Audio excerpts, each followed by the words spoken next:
Good evening and welcome to the October 2025 Elizabethtown Area School District Board Action Meeting. Tonight's meeting will be presided over by Mr. Stephen Lindemuth, School Board President. For those attending in person who wish to address the board during the public comment portion of the meeting, please complete a district yellow card and place it in the drop box at the front of the auditorium by 7 p.m. Please note that if the public comment session ends early, it will conclude at that time. A reminder, tonight's meeting is being recorded and will be available on the district's YouTube channel for 1 year. That concludes tonight's opening remarks. Mr. Lindemuth will now call the meeting to order. All right, thank you and welcome tonight to our voting session and our action agenda. Thank you for coming and spending your time with us this evening. We have several business items to look over here. I believe there's 14 items on the agenda now. So before we get to that, we'll go through our normal procedures here. So please stand at the beginning here and join us for the Pledge of Allegiance and a moment of silence, and consider that hurricane that's beating down on Jamaica. I pledge allegiance to the flag of the United States and to the under God, indivisible, with liberty and justice for all.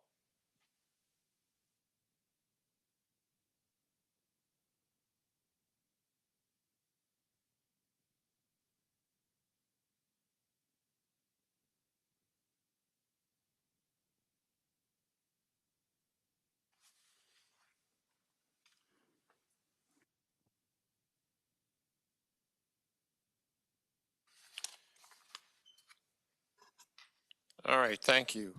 Mrs. Maxwell, we're ready for our roll call attendance. Mrs. Carter? Here. Mr. Emery? Present. Mr. Gillis? Here. Mrs. Lindemuth? Here. Mr. Reed? Here. Mr. Riggleman? Here. Mrs. Schrum? Here. Mrs. Wilson? Here. Mr. Lindemuth? Here. All right. Let it be noted everyone is present. Before we move on with business, I have a few announcements and a disclaimer here to read.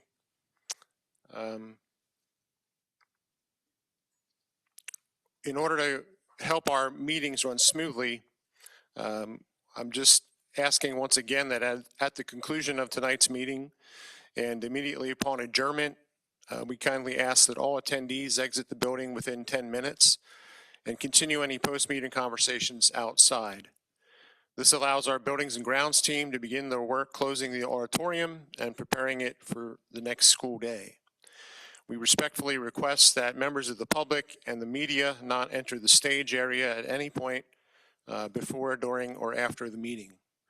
We'd like to use the time immediately following adjournment for members of the press to direct any questions they may have to the board.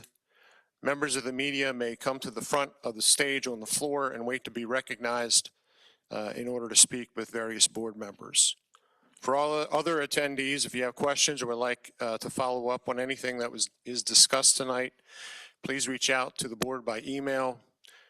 We value your engagement and feedback, and we want to ensure that we're able to respond thoughtfully and appropriately. So we will do our best to get back to you. I wanted to address a few things before we start. There's been, from what I can see, an editorial that was written this week in LNP that was claiming that there are health issues being caused by the school building here, the high school, middle school complex specifically. And I wanted to draw your attention to, if you check the website for the school district and you go to click on operations and you click on buildings and grounds, in the top right-hand corner, there's a section that has some links.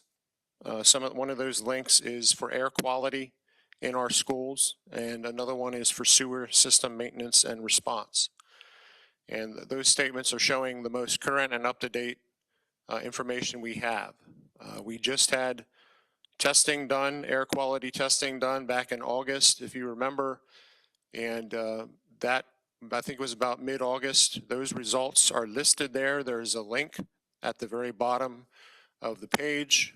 There's a page that looks like this, and at the very bottom there's a link that gives you all of this, the most recent current test results for our air quality. There has been no indication of mold.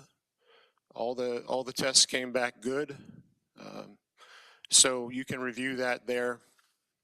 I wanted to reassure you about the sewer system maintenance as well. There's a link for that. There's a sewer maintenance and a response page as well. You can look at the information there. We are fixing things and doing proper maintenance and cleaning as necessary. So we ask that you be patient. We are in the middle of looking at a building renovation or build or rebuild, and it takes time to do these things. But the staff administration are doing the best they can with the facilities that we have. There are also some clarifications here, clarifications and mistruths at the bottom. There are some facts and some claims. You can check those out as well. So hopefully that will, after looking at that, you'll feel a little more at ease. There's also been some, I guess, discomfort out there, some talk concerning one of our policies that is up for review. We have some first readings. One of those policies is policy 004, which deals with the board and the makeup of the board. That specifically relates to student reps, and the goal of that discussion is to actually bring them into the language to codify. So it's actually a very positive thing, but I think for clarity's sake, you need to understand a little bit, I don't want to go too long here, about how things get on the agenda. Okay? Just because something's on the agenda doesn't mean necessarily that it originated from the board. Okay? Not everything on the agenda comes from me, not everything comes from Dr. Nell, not everything comes from specific people. So I would say 75 to 80% of what is on the agenda is either cyclical, it's part of our calendar that we work on every year, the same items, or a lot of it does come from the administration as well. They suggest things, they recommend things, we put it on the agenda. Occasionally there are some things that come from board members as well. I included something tonight quickly on my own that was added. But you have to understand that not everything comes from the board. Most of it comes from other places. And it's just, my philosophy is someone wants to have an item on the agenda, by all means, I usually 95% of the time put it on the agenda. I'm not one to cut it down and shoot it down. So I figure we're adults here, we're grown adults, we can discuss things in a civilized manner, we can debate it, we can put it on the agenda, we can vote yay or nay, and that's the way it works. So this particular issue about student reps actually did not originate, from my understanding, it originated from the student reps. They contacted a board member or two, they discussed it then with the policy committee, and the policy committee then put it forward to add it to the agenda. And in my meeting less than a month ago with Dr. Nell, we discussed that and said, okay, let's put it on the agenda. We'll discuss it. We'll see where it goes. So I want you to know that that's how things work. Not everything comes from us. Not everything comes from me. Some of it's calendar driven. Some of it's driven by the administration. Some of it's driven by individual board members, sometimes chairmen. of the committees asked to put things on the agenda. And in this case, it was actually the student rep that asked to put it on the agenda. So I just want to ease there's no sinister agenda here that's happening. This was actually proposed by a student. So we're doing our part to try to discuss this. Also, there's been a lot of, I guess, controversy about the last meeting we had on the 14th. Some certain people feel that maybe I should have cut somebody off when comments were made about student reps. Look, I'm the president, I preside over the meetings, but I strongly agree with First Amendment rights of people who speak. And I'm very rarely will I ever stop someone midstream during their comments and tell them to stop.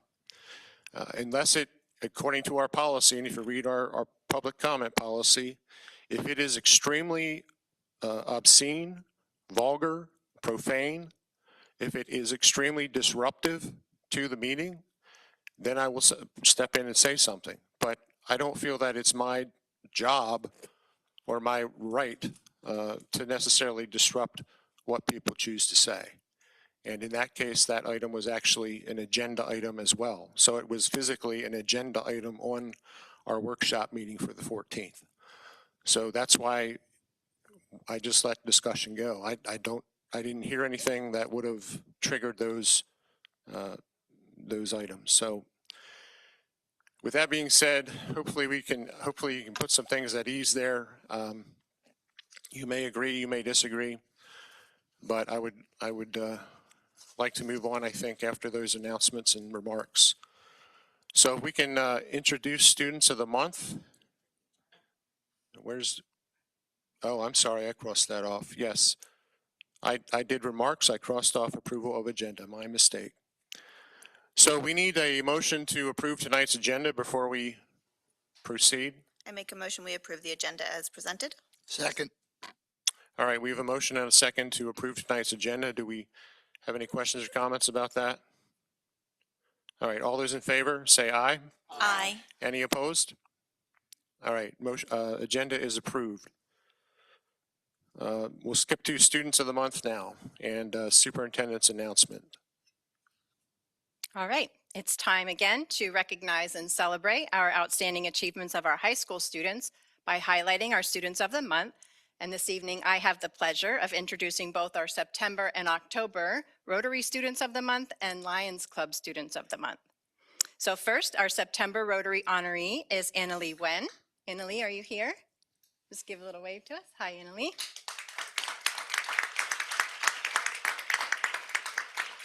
Annalie is the daughter of Andrew and Jessica Wen of Elizabethtown. Annalie is a dedicated student leader who serves as class president, where she represents the interests of her peers and helps plan fundraisers for key events such as junior prom and senior trip. She has also made a major impact as overall chair for Minithon and serves as a student ambassador, Jumpstart mentor, and tutor. A talented musician and athlete, Annalie is a member of the varsity swim team, orchestra, and chorus.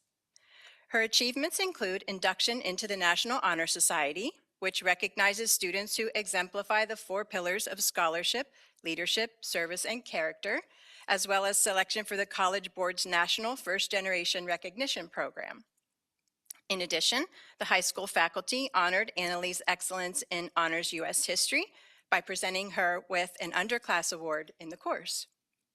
Outside of school, Annalie has competed for the Elizabethtown Aquatic Club, the Mount Joy Lions swim team for 9 years. She has also served the community through her employment as a lifeguard at Willowwood Swim Club.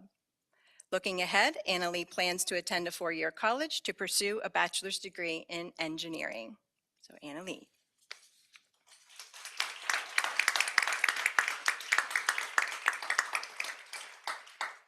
Our second September honoree is Lex Hershock. Lex, are you here?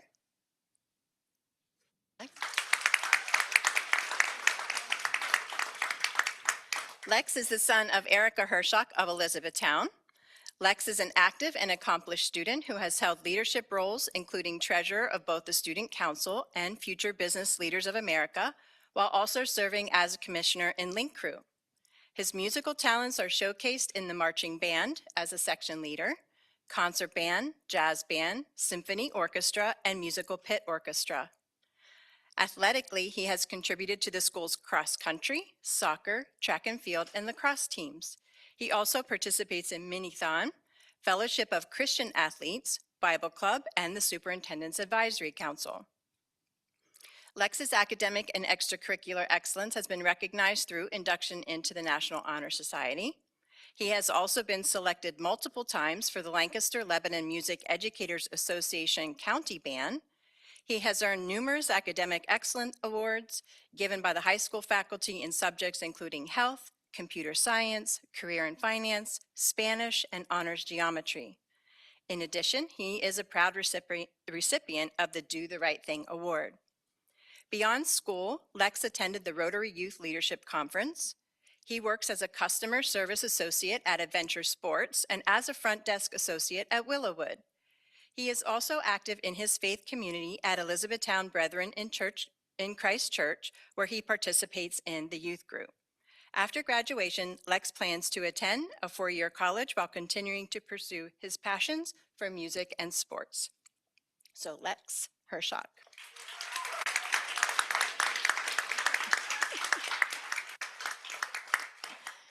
Moving to October, our first October Rotary Student of the Month winner is Kendall Huggins. Kendall.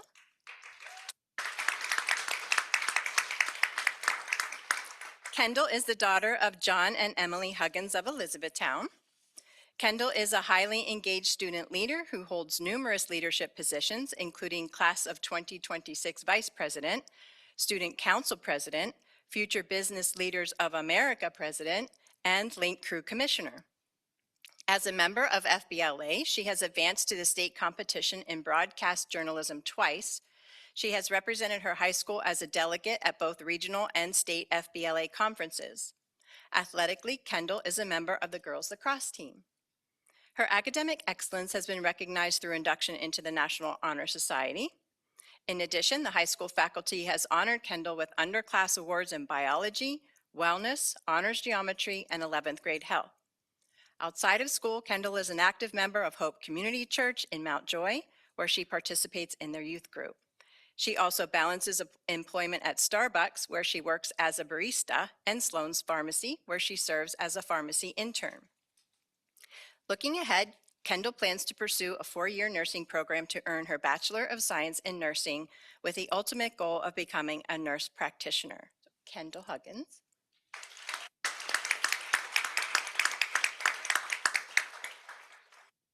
Our second October honoree is Dominic Hemsch.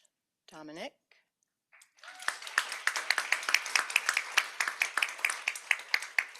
Dominic is the son of Robert and Bianca Hemsch of Elizabethtown. Dominic is a dedicated and accomplished student whose academic success includes induction into the National Honor Society and recognition as an AP Scholar, a distinction awarded by the College Board to students who demonstrate outstanding college-level achievement through their performance on advanced placement exams. The high school faculty has also honored Dominic with underclass awards in both speech and band. A talented musician, Dominic serves as the drumline captain in both the marching and concert bands, and he plays percussion in the symphonic orchestra, jazz band, and the pit orchestra for the spring musical. He has auditioned for and performed with the Pennsylvania Music Educators Association, District 7 Band, and Jazz Band, as well as the Lancaster Lebanon Music Educators Association County Band twice and County Orchestra twice. Dominic's leadership and involvement extend beyond music. He serves as president of the Model UN and media manager of Roots and Shoots, while also contributing as a member of the Key Club, Human Rights Club, and Book Club. Beyond school, he performs with the Masonic Village Encore Band and showcases his musical talents at community concerts, festivals, and local venues. After graduation, Dominic plans to attend a 4-year university to pursue a double major in music and business and ultimately earn a law degree to specialize in either copyright law or music management. So Dominic.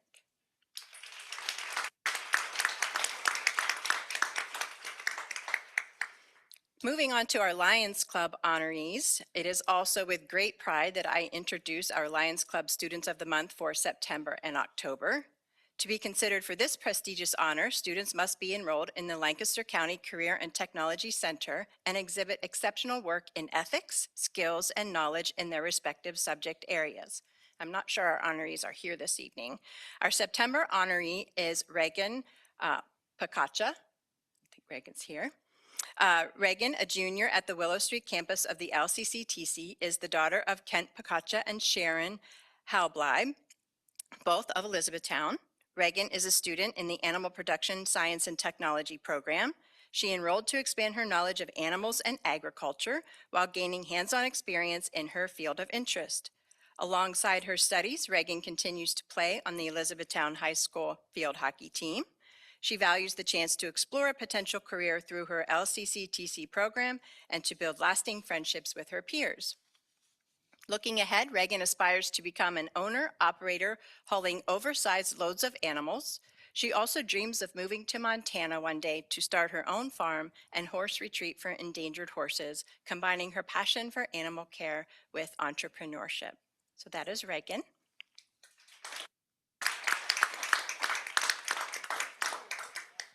And finally, our October Lions Club honoree is Daniel DeSanto. Daniel, a student in the Carpentry Technology program at Mount Joy CTC, is the son of Rebecca DeSanto of Elizabethtown and William DeSanto. Previously, he participated in the Culinary Arts program through early enrollment and continues to demonstrate dedication and excellence across multiple areas of study. In addition to his coursework, Daniel is actively involved in the Student Ambassador Leadership Program at the Mount Joy campus, reflecting his commitment to school leadership and community engagement. He is also preparing for a co-op position with API, showcasing his readiness to apply his skills in real-world settings. Daniel's instructors and peers recognize him for his diligence, professionalism, and positive attitude. His achievements in both academic and extracurricular endeavors make him a standout student and a deserving recipient of this honor. So that is Daniel DeSanto.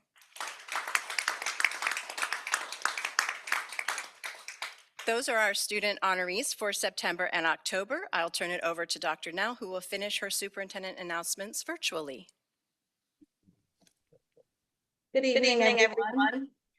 I'm coming to you live from Pittsburgh today. So I'd like to share some announcements. I'm not here for professional development, so I'm sorry I can't be there with you this evening. Elizabethtown Area High School recently concluded Instant Decision Week. Throughout the week, our high school students and seniors had the unique opportunity to engage with college representatives and receive immediate admissions decisions, streamlining the college application process. The event welcomed representatives from more than 30 colleges, universities, trade schools, and military branches, resulting in a total of 167 appointments. A significant 32% increase in participation compared to last year. The acceptance rate for students who applied was an impressive 96%. We take pride in one of the few high schools in Pennsylvania to host such an impactful event, demonstrating our commitment to enhancing our students' educational and career pathways. Four of our high school unified bocce members recently represented the district at the 2025 Special Olympics Youth Bocce Summit, held at Penn State University Harrisburg campus. The student delegation included Bennett Heinecker, Adora Jackson, Madison Lehman, and Noel O'Brien, who attended alongside their unified bocce coaches, Lacey Meyer and Amy Robinson. The Youth Summit brought together student leaders from across the Commonwealth to promote student leadership and advocacy for the Special Olympics. Be sure to mark your calendars for three exciting upcoming events. Our high school play, Puffs, or seven increasingly eventful years at a certain school of magic, will be performed on Thursday, November 6th at 7 p.m. and Saturday, November 8th at 1 p.m. and 7 p.m. Additionally, the high school orchestra's pop concert is set for Thursday, November 13th at 7 p.m. We will also be honoring our veterans at the Veterans Day commemoration ceremony on November 11th at 10:15 a.m. We would like to cordially invite any veteran in the community who would like to attend. Please look at our website for information on how to sign up for that. We'd love to have you. Please don't miss these wonderful opportunities to support our students, our veterans, and celebrate our community. And that concludes my superintendent's announcements for this evening. Thank you. All right. Thank you, Dr. Nell and Dr. Kirkpatrick for those announcements. We do have a couple of items here before we go to public comment time and our action items under C, school board items. There is a resolution here that's been attached under public comment. Hopefully you've had, I know it was kind of a quick ad here over the weekend. Hopefully you had some time to look at that. Basically, there's a lot of whereases there. And therefore resolved, be it resolved. Basically, the nuts and bolts of this statement is saying that we're just signing on, well, we would be signing on to PSBA's resolution here to urge the state legislature, along with the governor, to kind of get their act together, to work together, and to pass a budget, which is well over 100 days late. So there's a lot that's said in there, but there's over $3 billion in education funding statewide that's being withheld. We're looking just to not have our school districts go into debt, into have to borrow. So it's all explained there. There is under therefore be it resolved. It says that it calls upon the General Assembly and the governor to immediately pass a complete and responsible state budget that fully funds public education, including basic, special, and career and technical education. Number 2, release all appropriated federal funds owed to school districts without further delay. Number 3, honor a budget that honors the Commonwealth Court's mandate to address funding adequacy and equity. 4, establishes a process by which any interest and fees accrued during any borrowing throughout the impasse is repaid to school districts. And then it also asks for meaningful cyber charter funding reform. And it demonstrates bipartisan cooperation and leadership in the interest of Pennsylvania students and communities. So I saw that, I think, on Friday, and I asked that it be added to our agenda. I think time is of the essence here. Hopefully, I don't know if there's any comments here, we can discuss it, but hopefully we can add that to our voting items here. I think we would just put it under roll call, I guess, since it's a new item, if we want to discuss it any further. So any questions or concerns right now about it? I think it's a fantastic thing that we sign on to. I mean, the more of us that are letting them know, the better. So if we as a board connect with the other boards that PSBA is connecting with, hopefully all of the boards across Pennsylvania that are part of PSBA will sign on to this resolution, because as we all know, it is far past time for the state budget to be passed. And so thank you for finding this and putting this forward, because I think that personally, I'm in favor of doing that. Anyone else? Anything else? All right, so if there's no other comments, we'll look to vote on that later on under action items. We do have a finance presentation, so I'll turn it over to the Finance Committee. Mr. Strickler, you're up. Thank you, Mrs. Lindemuth. I apologize to the board because breaking news has come up about every day since that you've seen this finance report. So there's been a few slides added because I didn't feel it was fair to just sit here and talk to you about it. I added them to the presentation. A lot of them relate to what Mr. Lindemuth just discussed. So if we could go to the next slide, the alignment to board goals of the financial presentation is to continue building a 5-year financial plan, which is basically difficult in this time. Next slide, please. Alignment to our pillars is our effective system. And the next slide, what we're going to go over tonight is PA and federal updates, 24-25 update, 25-26 year to date, and 25-26 cash flow, which is always interesting. Next slide, please. The PA federal update, next slide. So we'll start with Pennsylvania, 25-26. As Mr. Lindemuth just stated, we have no budget.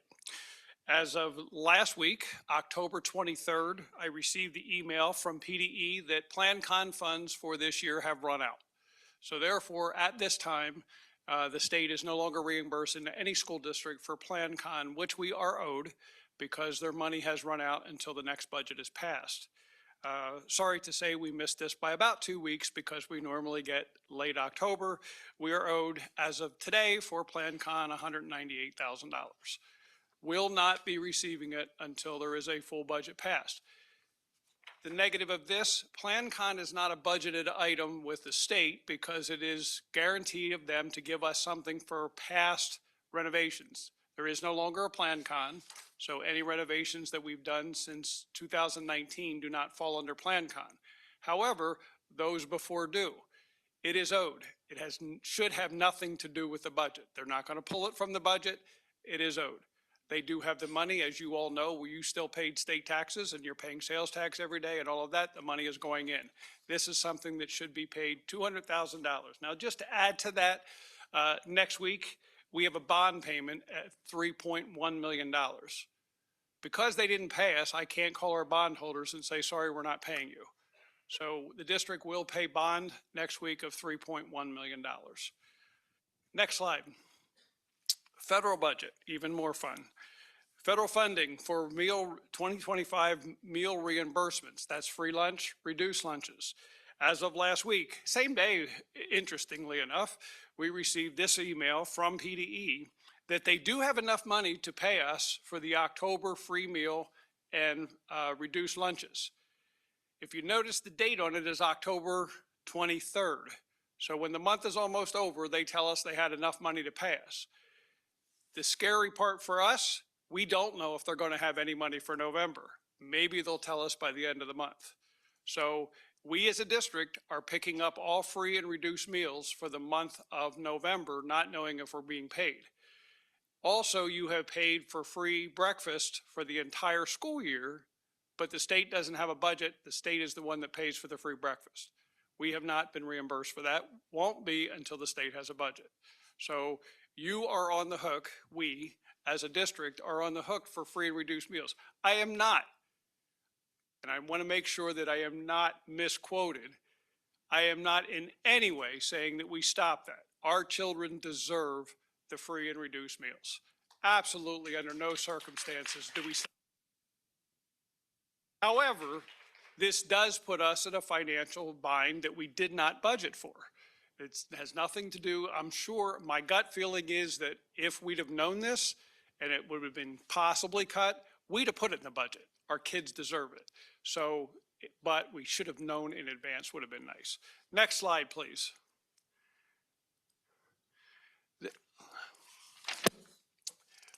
We missed one. You missed the update this morning, so I will take care of it before we get to that one.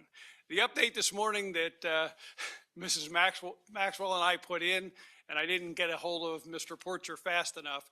We received an email yesterday that is basically answering a question that all federal employees that are not receiving income, if they fill out the application, are now eligible for free and reduced lunch for their students, for their children.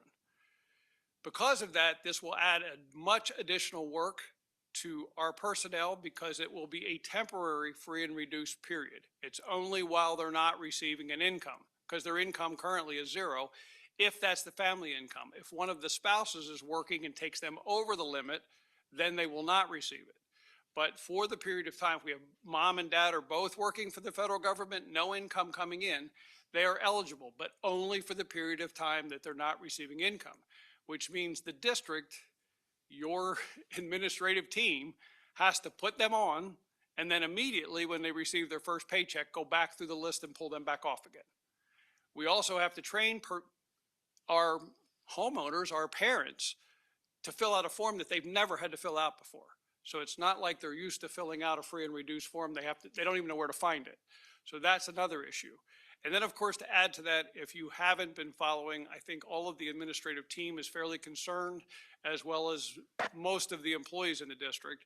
As of next week, there'll be no SNAP benefits as well.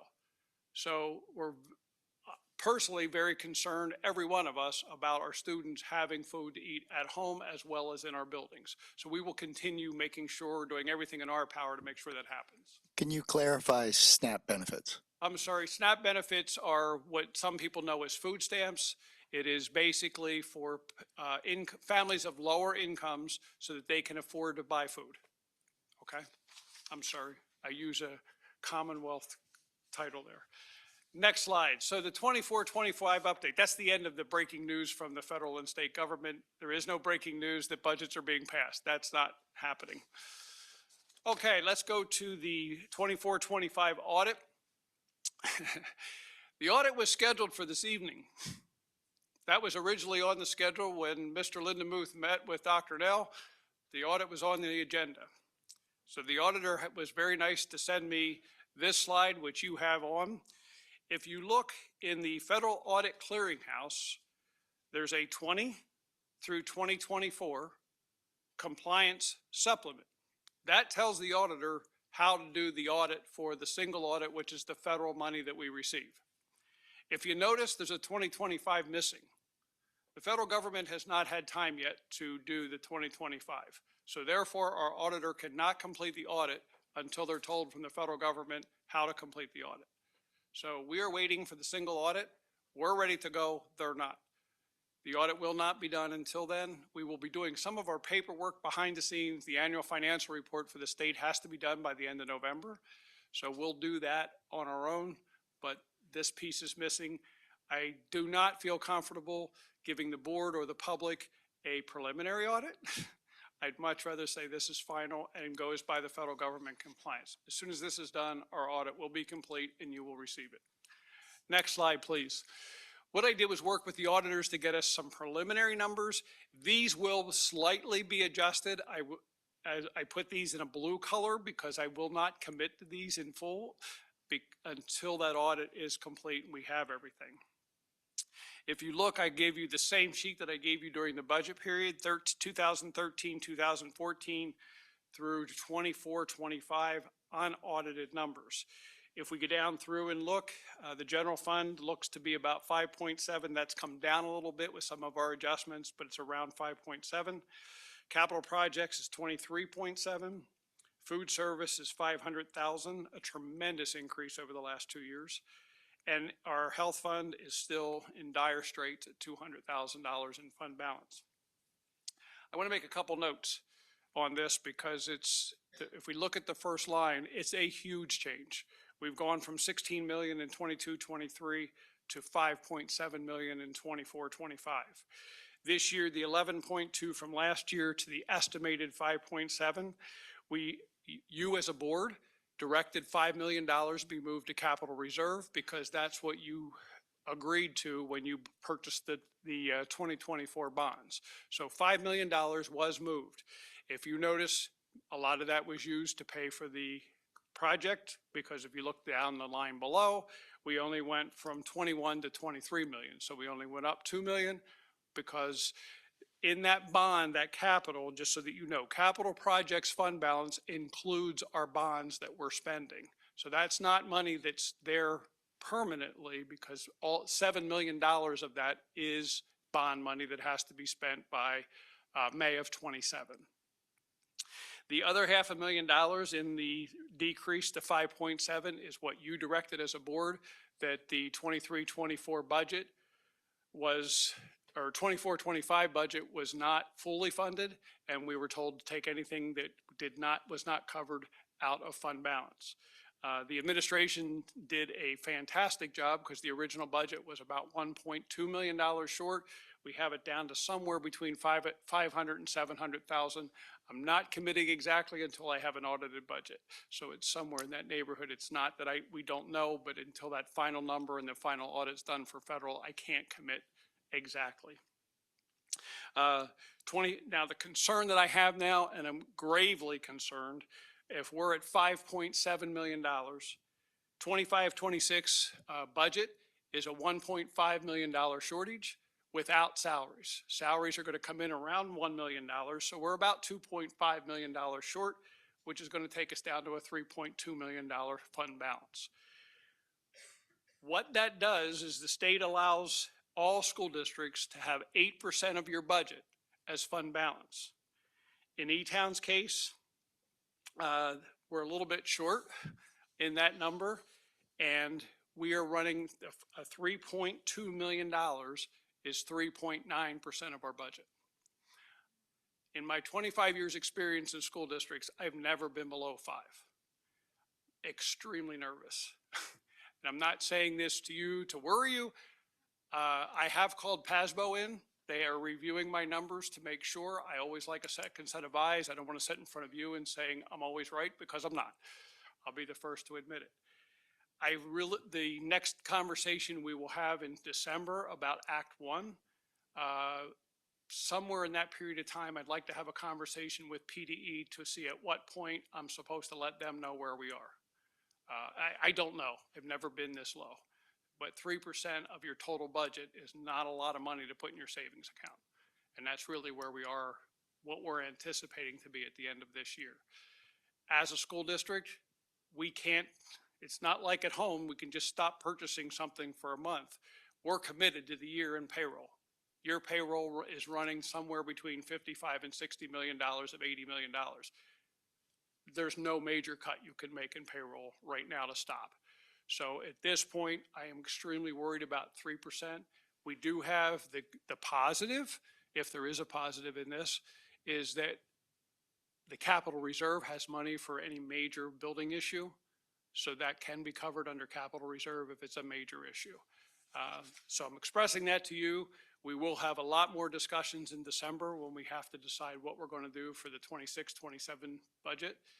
And to add to that, all of the administrators began the 26-27 budget process this week. So we're already, sorry I don't have the budget for 24-25, but we're already doing 26-27 and we're in 25-26. Next slide, please. Update for this year, next slide. So just to worry you even more, because if I don't sleep at night, I'd like you not to, for some of these. If you look at 23-24, 24-25 revenue, and then 25-26 revenue, the most concerning part of this, when we don't have our other revenue coming in, is E-Town is awesome when it comes to local taxes. So if you look at our $44 million, we have collected 40 million. That don't look at the 44 million as that's all of our local revenue. That includes earned income tax, real estate, and some others. Our real estate tax was just the biggest piece of our local taxes. We budgeted $44 million for the year. We are at 40 million today. So we are only 4 million short of 100%. We usually only collect about 95 to 96%. We've done an awesome job. The negative of that is the 44.4 that you see, we're not getting much more. That's all there is until the state and federal government starts ponying up. To top that off, unless you guys have better crystal balls than I do, I'm not really sure what we're getting in federal. We have budgeted $1 billion. From day to day, the Department of Education is not helping. I'd rather have somebody just say, you're not getting it, I'll live with that. And you and I can work together to try to figure out how we're covering it for Title I, II, and IV. We can do that. But to tell us one day, go ahead, you're going to get this, Dr. Kirkpatrick in the federal programs goes ahead and works and says, this is what we're doing with it, which we've done in the past for students. And then the next day I get an email saying, you're probably not going to get more than 50% of it. It's very difficult for us to budget and to tell you where we are. And that's really my biggest concern, is how do we tell you where we are today? And that's, if you look at this, we're at 44 million. Last year at this time, we were at 47 million. So we're 3 million short. Next slide. Unanticipated expenses are up to about 178,000. That's mainly this building. That's the stuff that happens in this building. Unanticipated, we're not putting in what you approved at things like the Bear Creek unit completely going out. That's not going in here because that'll be capital reserve. That's something that's why we have capital reserve. When a whole unit goes out, it's going to happen. All of us have that happen, hopefully not often in your home, but it happens. So that's not part of the unanticipated. It's unanticipated, but we know it's going to happen at some point. Next slide. So our September 25 expenditures as of today, the first quarter, were at 12,000,009 with the 44.4 revenue. We're already over budget in special education. It's not coming back down. We also have students in the VISTA program that we knew we were going to have, but there are more than, we also have additional programs through VISTA that were not budgeted. One of the things, some of the things that have happened, if you recall, I think it was last month you approved a new transportation company, Blue Cap Transportation, and then earlier this month you approved all our drivers. In that 4-week period of time, we have had to commit to 3 Blue Cap vans at $58,000 a vehicle. That's $174,000 that is not budgeted. And that was because of special situations that instead of us carrying one student from Harrisburg to E-Town daily in a bus, we're now able to do it in a van. 175 sounds like a lot. 58,000 sounds like a lot, but it's a lot cheaper than sending a full 50 passenger bus to Harrisburg every day for one student, or to York every day for one student. And we're doing both. So as this happens, our transportation director does the numbers. Is it better to send a bus? Is it better to send a minivan, is basically what they're sending. So while we're saving money in doing it, we're still 175,000 just in transportation over budget that was unplanned. Our investment income, I really hate to talk about this, but last year we budgeted this year at $1 million, which was down from last year. First quarter, before rates started dropping, we made 200,000. So we'd have made 800,000 if it would have stayed. My anticipation for second quarter is somewhere in the $100,000 range, because we have stopped. The first quarter was the end of the long term that we were investing for like 3 to 6 months. Now we're down to investing for 60 days, just because we don't know when we're getting more in, and I don't want to pay a penalty to pull it out to pay our bills. I don't have, cyber charter is also well over budget so far first quarter. Don't have a crystal ball, but I just looked at the calendar today, and if you look at the calendar based on history and politics, next week is an election, which usually means nobody's in Harrisburg or DC. The following week is Veterans Day, which means nobody's in Harrisburg or DC. Following week's free, but then the following week's Thanksgiving. I'm not anticipating any budget being passed in November. That's just looking at a calendar, that's where I am. Next slide. Next. So I want you to be aware of where we are cash flow, because that's always the biggest thing. Where's our cash at? How long can we pay bills? We're still good. Shaky, but we're good. So if we look at 23, 24 numbers, at the very bottom, you'll see that revenue at this point, we were around 43 million. This year, we're about 44 million. Expenses were at 14.6. Expenses 2 years ago were 14.4. We're okay. Next slide. Last year at this time, we had 47 million in revenue. This year we have 44. Expenses last year were 15.4, this year they're 14.4. The administration is doing a lot of, can we withhold for a month or two until we get some state or federal money in? And they're doing their best they can. It's stuff that we can't hold back forever. We do need to spend, but we're sort of trying to make a decision. Well, wait 2 more weeks. Well, wait another week. And I don't mean critical things for students. It's just some things. It's not something that can be held off forever, which would be nice, but it's going to have to be spent at some point. So basically at this point, we're still trending that we're good through February. Before we will have to borrow. That means that you as a board will be hearing from me late December, early January, because as you all know, you can't just go out and walk in the bank and say, hey, I need a loan. It's a 60-day process, so we probably should look at starting beginning of January if we don't see any end in sight for federal and state government. So at this point, I talked to you about our fund balance, where we are, and the concerns that I have as a district.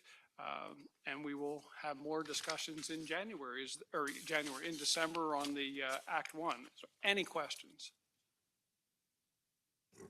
I do have one question for you. This week I was looking at something from PSBA, and they had mentioned about, with the impasse for the state, that there's something called intercept payments for bonds. And they said school districts are able to have debt service paid regardless of us not getting the other funds. Is that something you can kind of educate us on a little bit about what that is? Absolutely. And when you go for a loan, they're going to ask you if you've ever had to have help from the state, and your credit rating will go down. That's why I have tried my best not to go that direction. There's 2 options, and I'll give you both of them since you brought it up. The one option is the bond fund. I'm really concerned that it's just like anything else. You're technically taking a loan from the state at 0%. So they look at how many loans have you had. All that we currently have is our debt service, are the ones that we borrowed money, bonds that we have, the ones that we have. I'm really concerned based on the fact that all of you have been doing feasibility studies saying we're going to have to do something. Your call what we do, but you're going to be turning to the finance person and saying, we're going to need money no matter what we do. Well, as you saw, when we borrowed in 24, we got more money than we asked for and a great interest rate. I don't want to do anything to in any way potentially endanger your interest rate at this point. So unless we absolutely cannot make a bond payment, my recommendation would be we continue as is. Okay, does that answer your question? Now, Yeah, I didn't really understand it, so I no, just that's wanted to fine. understand. Now, the second thing we have an option to do, this one I definitely don't want to do unless you tell me I have to do it, I'll do it. The other option we have is we can stop making payments to the cyber schools.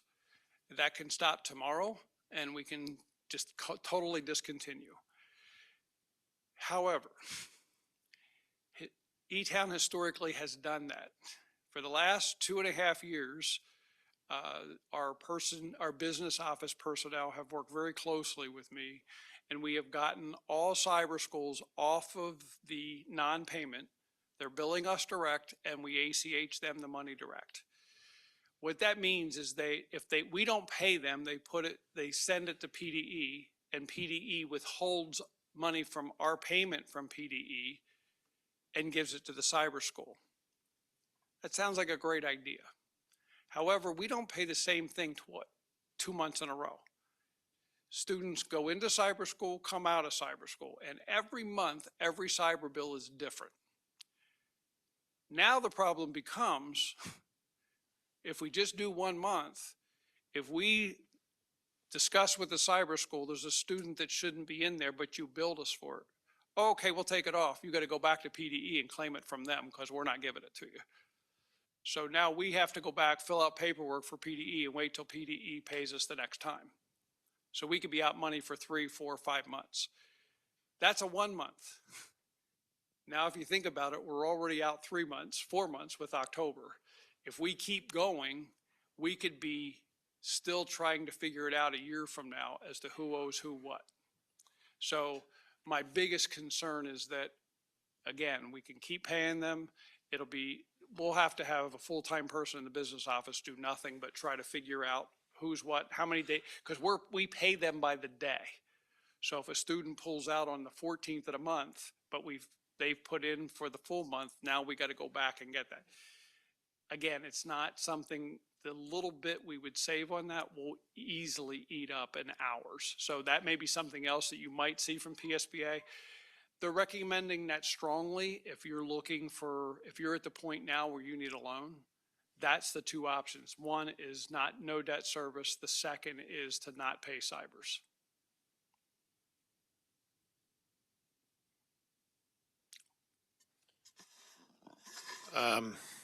My question might be a little more complicated, but you mentioned the general fund, the balance was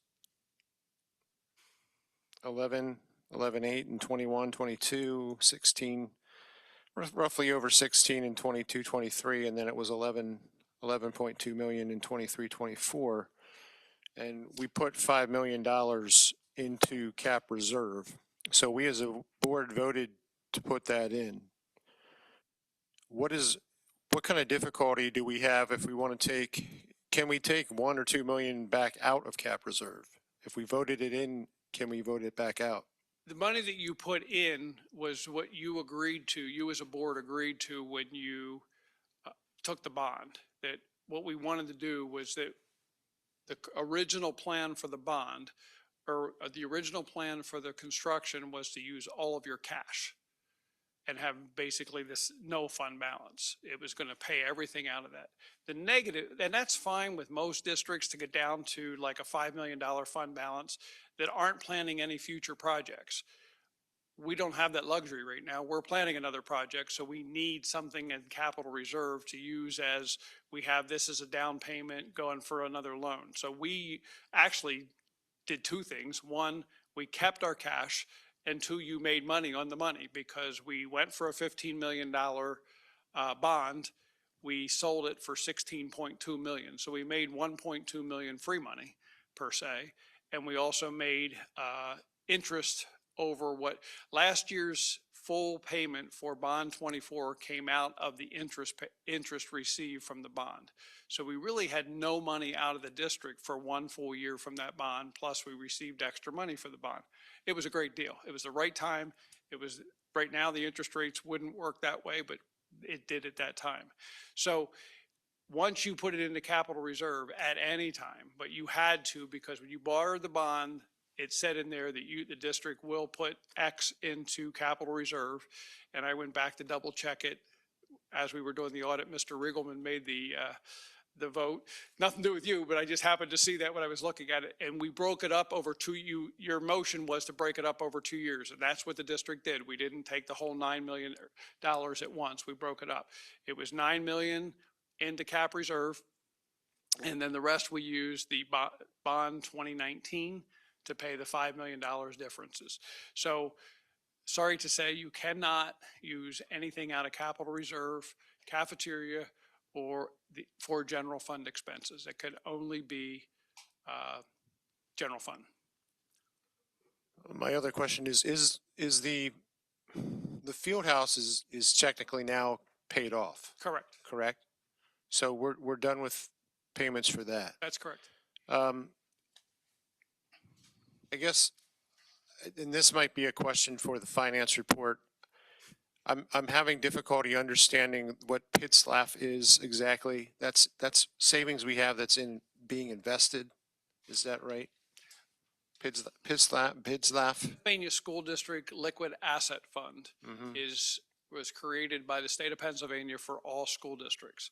What it basically is there's never money in it that's not earning interest.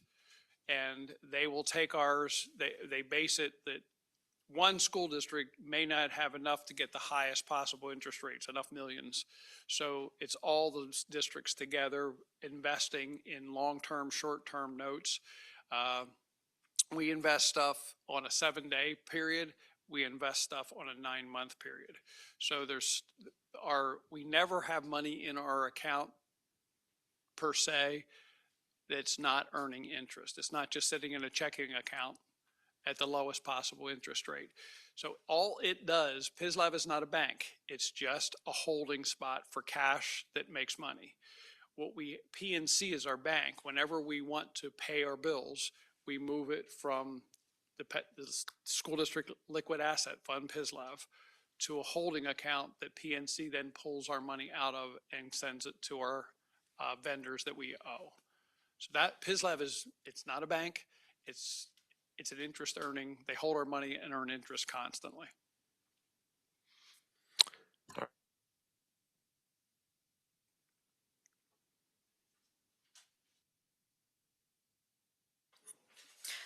So just to be clear, a lot of this would be relieved, the stress that you have, if we pass a budget. Not all the stress, but a lot. I'd sleep 2 hours a night if I didn't have a budget, if I All didn't right. have to worry about the state. And actually, very honestly, for those, I know, I appreciate many of you board members that are making phone calls because I hear about it through the back door. Do I know such and such? Yes, they're my board member. Yes, they can yell at you. Pennsylvania, yes, we need a budget. The federal government, just tell me what I'm getting. And I think I can then relay to you what we're getting and where we stand. And that's the biggest thing, is that $1 million is not a lot in an $82 million budget. It's a lot, but it's not, we could figure something out. But at least tell me, am I getting it or not getting it? And we can plan the future. Pennsylvania, we need the budget. And we have not received any of the funds due from last year that we had discussed previously. Okay, just making sure that we hadn't had any updates on that yet. Based on your question regarding the federal coming through the state, I think today or tomorrow, we've been in touch with the individual. Our fourth quarter will be approved. So our Oh, third thank and goodness. fourth quarter is approved. That doesn't mean we're getting anything, but it's approved. Oh. Well, until it's approved to payment, we don't care. Let's get it paid. Thank you.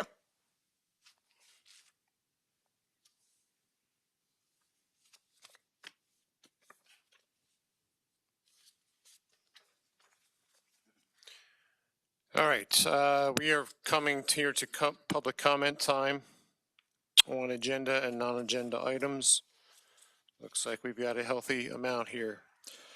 I will be announcing once again who is up and who is on in the batter's box, so to speak. Please remember that you have 3 minutes. Please do not exceed the 3 minutes. And please try to be courteous. Do not address me as the president, and do not be addressing other folks in the audience. With that being said, I believe we'll start here. No random order here. Thea Hofstetter will be first, followed by Christy Moore.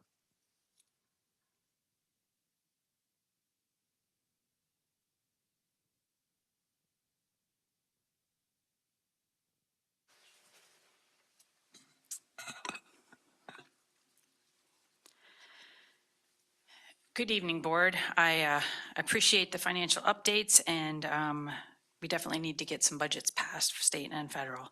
I'm very concerned, especially given this information about some misinformation being spread in our community. And unfortunately, it's especially by certain candidates running to serve on school board and their supporters. The advertisements and posts are deliberately inflammatory and divisive, as evidenced by public attendance and comments that we've seen. They appear willing to misrepresent the truth and push false narratives to get elected, claiming this board is fiscally irresponsible and doesn't care about our students or staff, which isn't true.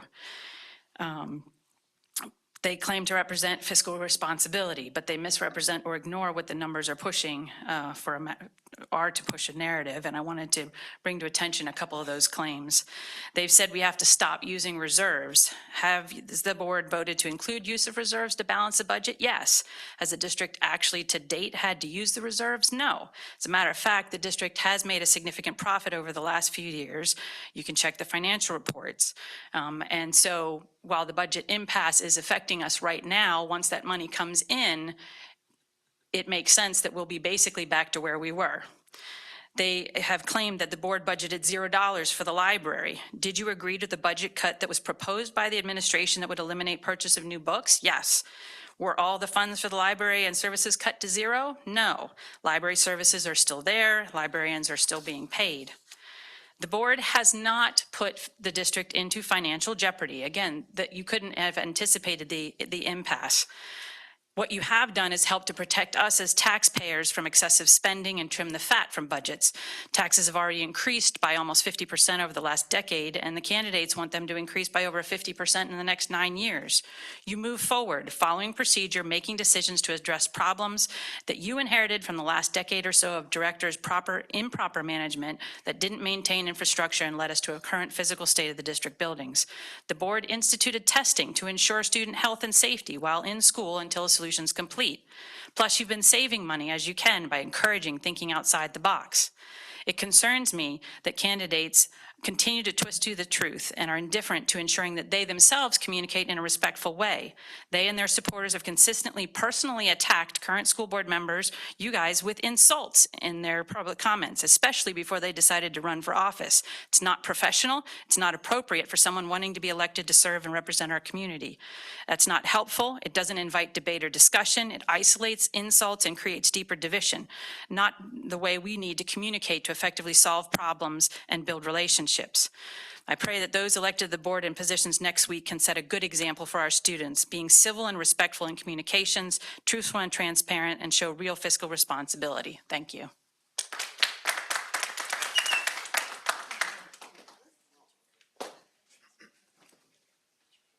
All right, Christy Moore is next, followed by Aaron Rothermel.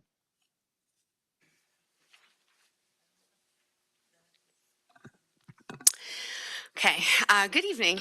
I have learned a lot from this seat over the past 6 or 7 years. One moment I will never forget is when I realized the nonpartisan nature of this specific position of public service. The board at that time, 8 Republicans and 1 Democrat, were participating in a book club with a book titled What Schools Could Be. And I believe Mr. Riggleman and Mr. Reed, you were part of that.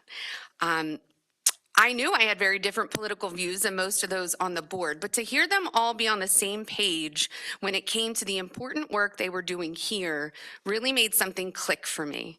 The decisions in this room are not about ourselves or our political agendas. They are about our kids. They are about strengthening our community, and they're about continuously finding the potential in what our public schools can be. The last 2 years especially, we have fallen so far from that. To have all these students in here this evening is impressive in many ways, but it's also very sad to me. These kids deserve a budget for their library. In addition to whatever is being funded now, they deserve to get new books in the library every year. They deserve classrooms, bathrooms, hallways, locker rooms, a track, fields that are clean, safe, and secure. They deserve adequate transportation for their clubs. They deserve new band uniforms more than once every 20 years. They deserve a seat at the table to be heard and to be respected.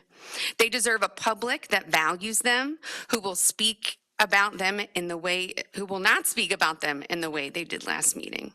They deserve public servants who will put them at the center of all their decisions. Tonight's finance presentation has me extremely concerned.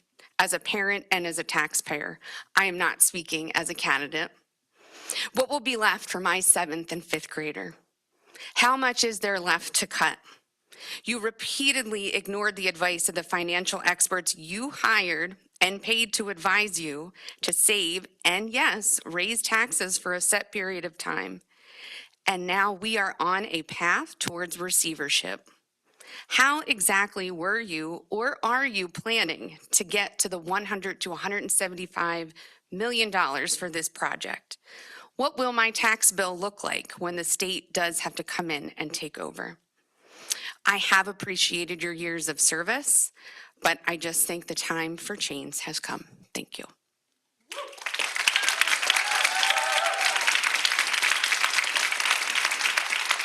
All right, thank you. Next is Aaron Rothermel, followed by Jaden Stanford. Good evening. I'm Erin Rothermel. My pronouns are she, her. I am a parent of 3 children in the district, 2 here at the high school and 1 at the middle school. Apologies. And there's a fly. A really aggressive fly. So unfortunately, I didn't have time to write down my comments this evening. It was sort of a last-minute decision to come to the meeting.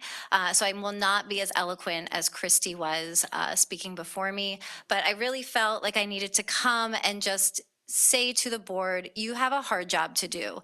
You inherited problems you did not create, but you willingly ran for office and said you wanted to be here to serve our kids, to serve our community.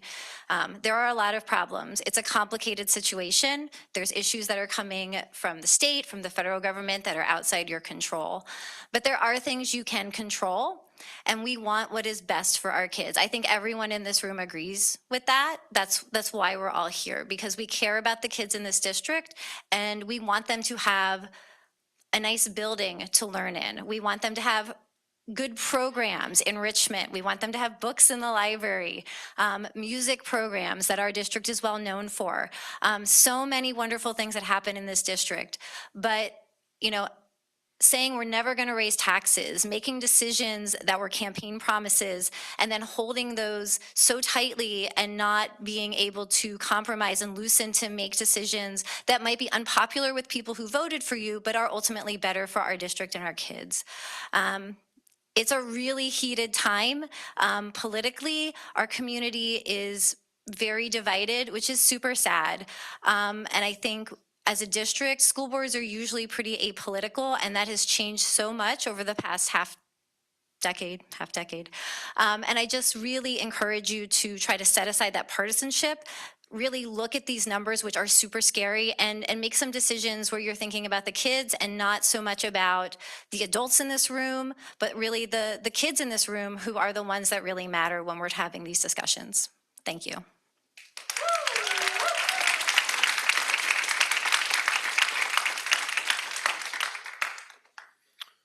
All right, Jaden Stanford is up, followed by Hannah Taylor. Good afternoon. I would like to speak on behalf of the cafeteria food we are served in our school. Students across the U.S. from 70s to present day have commented on cafeteria food being served, comments being negative. The food we are serving students do not help to live a healthy lifestyle. There's an obesity epidemic in this country. As of 2024, 19.7% of children ages 16 to 17 were obese, not overweight, but obese. That is 14.7 million children as of www.cdc.gov. I've gone to breakfast a couple days this quarter, and I will argue I have seen a large amount of junk food. Most of what is being served is cereals and sugary yogurts with a dried strawberry in the middle. Another part of these breakfast meals are Pop-Tarts and cereal bars. We can do better for our children's bodies. Our lunch is pizza served every day. Freeze-dried burgers and reheated chicken patties are put into flatbread pieces that are soggy. Main courses range obviously as it changes every day. I would like to argue we are often served mediocre, healthy meals. I see fries and buttered noodles handed out almost every week. When we create an atmosphere of 10 months' worth of mornings filled with sugar and absurd amounts of unhealthy food, the kids begin to grow to know nothing else. Kids begin to eat as a source of comfort found in sugary feelings. The other end of the line is students who become insecure with how they view food. Most bulimia eating disorders begin at 14 years old, freshmen. When we introduce large amounts of sugar to children, they fall in love as it makes them feel good, but we should not continue that process. Students start to feel an unhealthy and disorganized appetite because they skip meals, don't eat, and refuse to. We must create a healthier diet that will help our children to develop into a healthy relationship with food and nutrition. I would like to follow up that Mrs. Sattel informed us that doctors who have told her to avoid school food as it is mildly unhealthy. I ask that you look over what is served into the children of Elizabethtown School District. Thank you.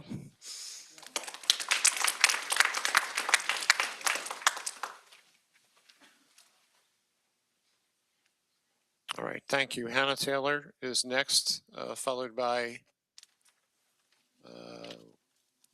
Mrs. Ritchie. Okay. Hello, my name is Hannah Taylor. I'm a senior here at Elizabethtown High School, as well as a leader in various clubs, one of which being co-president of Model United Nations. You may remember my previous comments on that subject. However, I'm simply here tonight to remind you who your decisions are truly affecting. Yes, you sit in the chairs and make the choices, but at the end of the day, you don't have to live with it. We do. Students who are involved in various extracurriculars on top of an academic schedule that is busy, let me tell you, get stuck with raising hundreds of dollars or giving up their Tuesday nights and taking on the stress of looking after ourselves because the people who said they would are not.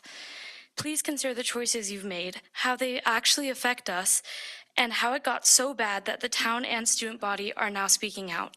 Thank you.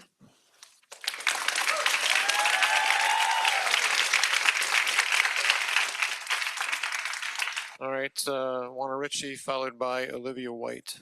Mrs. Ritchie. I'm Mrs. Ritchie. I honor my husband when I do that. Anyhow, the gentleman that cannot be here, the veteran that works really hard for all the taxes that we spend. Anyhow, can we discuss the curriculum? I now have my kids back in school. I spent 4 years homeschooling them. They did really well. Now they're back in school. My 6th grader comes home with some math homework. What in the world are we teaching them? I'm trying to show him how to answer the question in long division. He's like, no, that's not the way we do this. This is how we do that. We can't do it that way.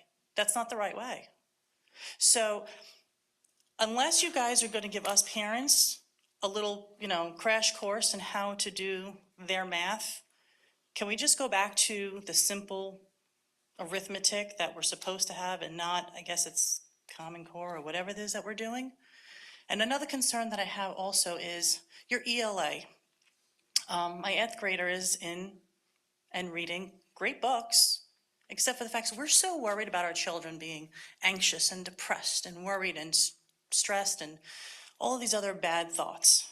Every single book that's in my son's ELA class is all surrounding death, tragedy, trauma. You can laugh all you want, and that's fine. But at the same time, if we're worried about our children with all this negativity that's going on, they handle a lot of stuff, however old they are.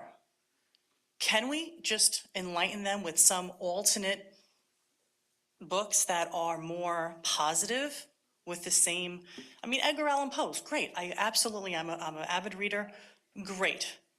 For an 8th grader, middle school, high school, don't they have enough to worry about on a daily that we don't have to weigh them down with such heavy topics to consider and feel?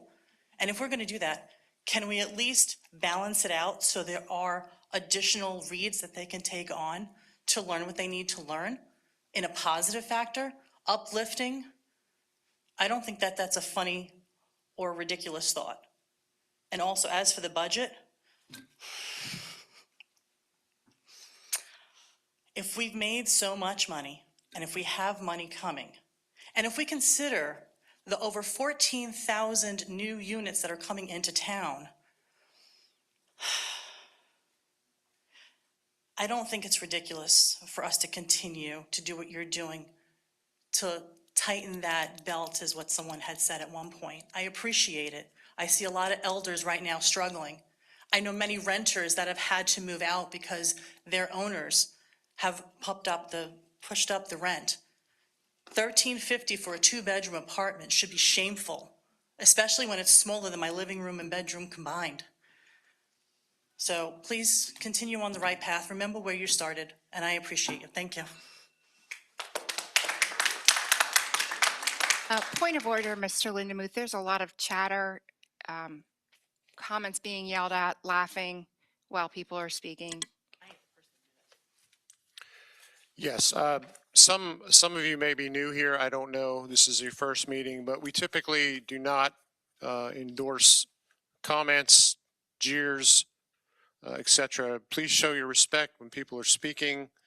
Whoever it is, let them have their time. They only have 3 minutes. So please try to hold your comments for some other time. Thank you. Olivia White would be next, followed by Avery Grosh. Should I say that right? Groush.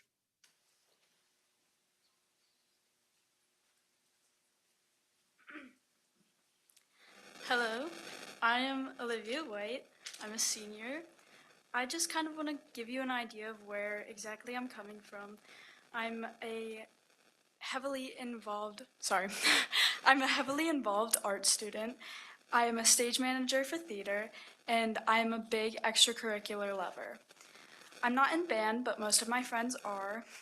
And yeah, so I've always had a really, really rough time in academic classes, but extracurriculars and electives have really helped me find the people I fit in with and a place that I feel safe. I've been in really, really dark places where I've found it really hard to be alive. And the pressures to be academically focused and talented didn't help that well. I'm sharing this raw experience and these background comments just to give everybody an idea of how deeply I care about my peers and the extracurriculars and academic, like outside of academic activities.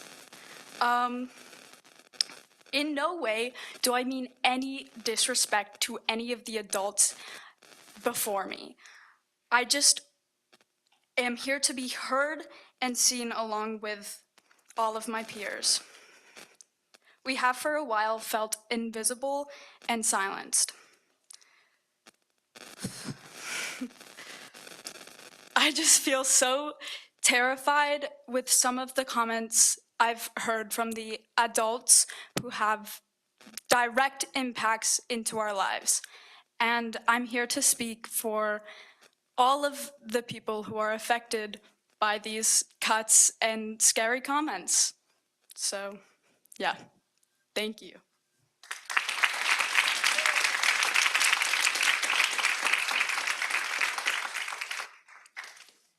All right, Avery Grouch, followed by Tom Miller.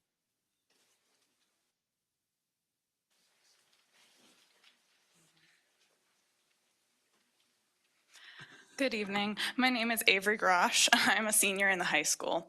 I stand here before you like my peers because I am dismayed by the inaction at the last school board meeting. We are hardworking, worthy individuals who deserve to be valued and supported. The majority of students in our district are not of voting age, meaning many cannot participate in the elections and choices made affecting their education. The student representatives who sit on the board alongside you are all respected, intelligent, and truthful individuals. They are highly involved and well connected within our student body. It continues to be important that our voices are heard when it comes to our education. Only one of you sitting on this board has a child in this district currently. You are not getting an accurate depiction of student sentiment or the true impact of your decisions. At the last school board meeting, accusations were made that our representatives are disrespectful, ineffectual, and picked not for their merit, but by the administration for ulterior motives, none of which are true. These students volunteer their time, energy, and efforts to this board, just like all of you. However, when hateful words were leveled at them, not one of you said a thing. Not one of you defended them. I am discouraged to have a school board so faint-hearted they cannot defend our classes, clubs, extracurriculars, and not even the two students who serve alongside them. Apart from that, student representatives have to apply for the position, write a moving statement as to why they are interested, and go through interviews, yes, with administration, but also with their fellow peers. To discount their opinions and count them as puppets of the administration is not only foolhardy, but profoundly condescending. These students represent the students who have spoken tonight, and our voices should not be dismissed merely because they differ from yours. I implore you to think not about the members of this community without a stake in our school district, but of the countless voices and faces of students you have heard who have asked you to do better for us. Please do better for us. Thank you.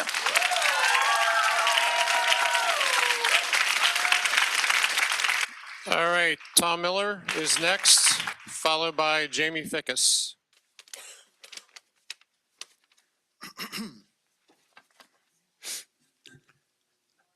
I appreciate the high school students feeling welcomed here to share, and I think they did a pretty good job. On October 31st, 1517, a brave Catholic priest laid his life on the line and declared through 95 Theses justification by faith. He, in essence, was declaring freedom from the bondage of man-made religion and allegiance to the cross of Jesus Christ. The cross of Christ destroyed the greatest divide in history. The cross of Christ permanently demolished the spiritual wall between Jew and Gentile. How much more should the cross of Jesus Christ be a place of unity between believers and all people? We all need to bow at the cross of Jesus Christ and receive the great gift of salvation offered to all who believe, to the Jew first and also to the Gentile. October 31st is Justification Day, and I hope our students learn about that brave Catholic priest, Martin Luther. Jesus Christ declared that God so loved the world, that includes you and me and everyone, that he gave his only begotten Son, that's Jesus Christ of Nazareth, that whoever, that includes you and me and anyone, believes in him, Jesus, should not perish, that's hell, but have everlasting life, that's heaven, John 3:16 explained. Next Tuesday is November 4th, 2025, Election Day. I hope no one in our area commits voter fraud by voting more than once through the mail-in voting. There is one who sits high and looks low, and he knows. The penalty is stiff and includes 5 years in prison and a steep financial fine. As you, the board, are having to deal with critical building issues handed down to you from previous boards, including the stench of backed up sewer systems, the stench of atheism, evolution, abortion, LGBTQ plus confusion, anti-American rhetoric, propaganda, indoctrination needs to be replaced with the refreshing presence of God by way of promoting biblical Judeo-Christian virtue, liberty, and independence. Children need to know there is a God who is their Heavenly Father and has a plan and purpose for their lives. They also need to know there is a judgment day and learn how to live in preparation for that day. Proclaim liberty throughout all the land. Leviticus 25:10. This directive is cast on the sides of our Liberty Bell in Philadelphia. We should not fear the traditional Judeo-Christian biblical worldview. It should be promoted. Pillar 4, student well-being. The E-Town educational experience should include faith opportunities for students and faculty. It is important and vital to well-being. Make the schools more friendly to Christians and Jews and promote religious liberty. Thank you.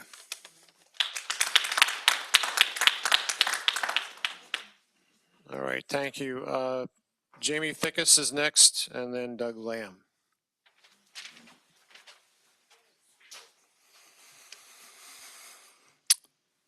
Good evening. My name is Jamie Fickus. This is my last school board meeting before the election, and I want to talk about priorities, because right now the board's priorities are upside down.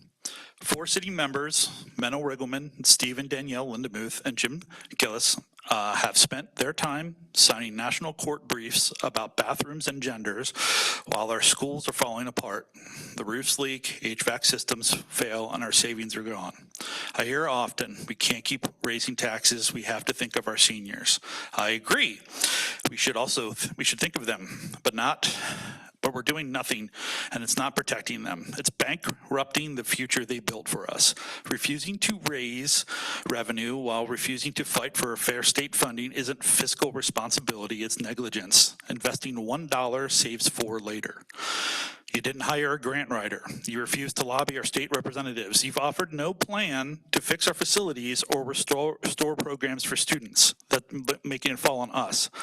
Elizabethtown has many tax-exempt properties, churches, nonprofits, and others that contribute little or nothing to our tax base. They strengthen our community, but also shrink the pool of funds supporting our schools. That's why we need grants, pilot agreements with large nonprofits, and partnerships that cut costs.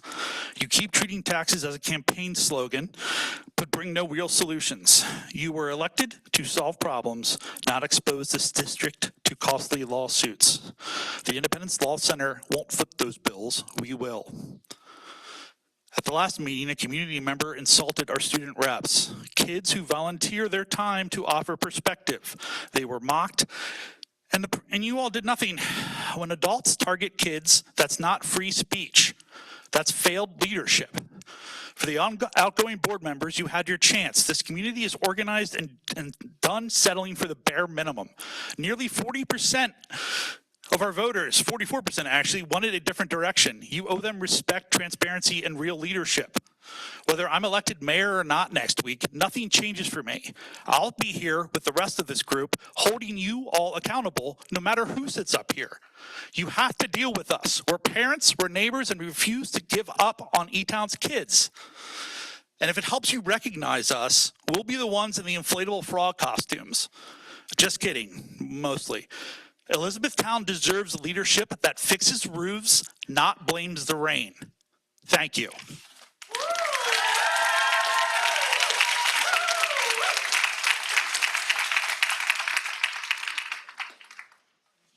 All right, Doug Lamb is up, followed by Justin Rader. Wow, wow, wow. What a rowdy group. Wouldn't it be great to have them show up to thank you guys and appreciate all the work that you guys do? Nobody has any idea what it takes to be a school board member, do they? The sacrifice, the time, dedication. Thank you guys for what you do.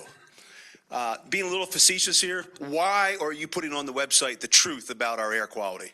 Take that down. I don't want to hear the truth. I want to feel sick when I come in here. And please don't tell us about the repairs you're making. You know, you guys try to give us the right information. We just don't want to believe it. And you guys are blamed for shutting down the little libraries. You're blamed for taking a bus away from the band. None of that was this board. These kids are all wound up. And I'm sure that my grandkids, I have 4 grandkids. You guys are always told you don't have any kids in here. I have 4 grandkids in this school district.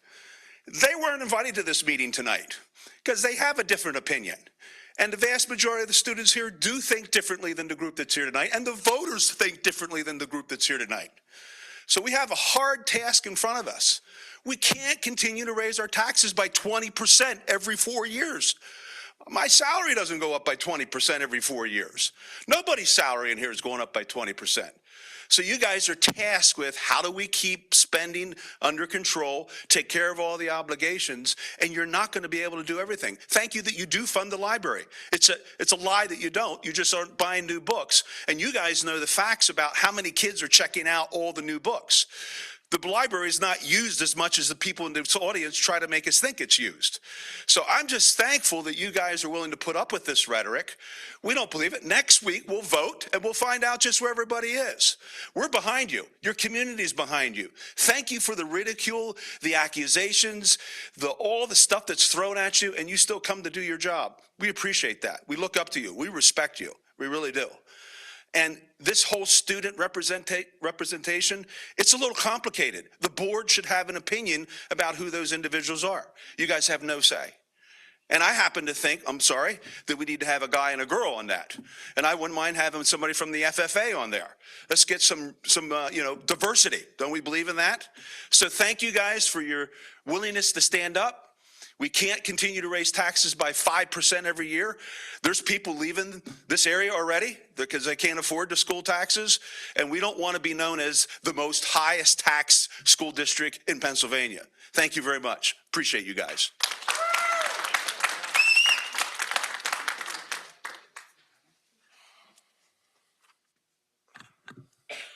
Good evening. All right, let's see here. There we go. How blessed is the man who has made the Lord his trust and has not turned to the proud nor to those who lapse into falsehood. Psalms 44. Yeah, I'd like to echo what Doug said there a bit. Thank you guys for what you do. I've come to learn over the past several years since I've gotten engaged in the ongoings here at board meetings that that there's a lot of things that are outside of your control as board members. The curriculum is mandated to you. Spending in a lot of cases is mandated to you. And there's just a lot of things that you can't change. So I commend the efforts that I've seen to try and curb spending. I've expressed some concerns with regards to, where I'd like to see things move along a little bit more in line with the conservative viewpoints that I think are expressed by the majority of community members here. And I find it, interesting that basically I look at today in society, in our community, and I see just a spiral of, leftist decisions going wrong. I see a world where, we have, as a household spending about $2,000 a month just in insurance premiums to have an $8,000 a year deductible, thanks to Obamacare and the leftist agenda there. We today are spending 4 times the amount for health care versus what we did years ago. More and more of these problems that we're seeing are because leftists want to force upon you that we have to feed children and we have to do social emotional learning. That was not the intention of the public school system. The public school system was established to teach children to read the Bible first and foremost. And we've gone very far away from that. And we wonder why we struggle to keep up with all the requirements that are placed upon our district. So, I thank you for your efforts. I'd say that, with regards to having people, students sitting on the stage here with you, to me, I think that today perfectly proves that we don't need to have students sitting on the stage with you. Why? Why do they get a place that I, as a taxpayer, and many other taxpayers don't have, the ability to stand right there on stage with you and to share our thoughts and opinions? So they certainly have a place to step up here to the microphone, and they're demonstrating that, hey, they have that place, and I commend every single student that's brave enough to step up here and share their thoughts. And I encourage them all to come out here and do that during any board meeting. I thank you guys for, all your efforts here, and I hope that the Lindemuths, that you'll see another term here with us, and we'll see where we're at on Tuesday.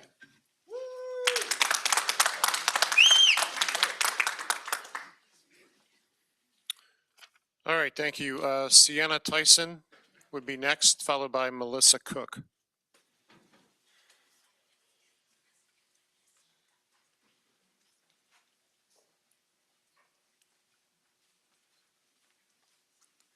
Hi, I'm Sienna Tyson, and I'm a current senior at the high school, and I'm here to speak in support of the students serving on the board, for any of those questioning their position, and to draw attention to the needs of the student and staff. The students on the board work hard to carry out their position, and they do represent the students because what the students want is a clean and safe school that doesn't cut our clubs like Model UN and buses for the marching band. Both problems the board did not listen to the many students who spoke about them and their concerns. The problem was fixed by a community effort in the form of a bingo night, which was very fun but should not be necessary. Cuts to clubs and extracurriculars harm students, and we should not want our school to be known for this. The IMC, a beneficial and necessary resource for the students, have received $0 in funding for new books. We currently have only one librarian as of now, who is soon leaving to take employment elsewhere. As well as the students on the board also brought up their concerns regarding the building, which impacts all students and staff, but the board is more concerned with non-issues like name policies that harm the queer students.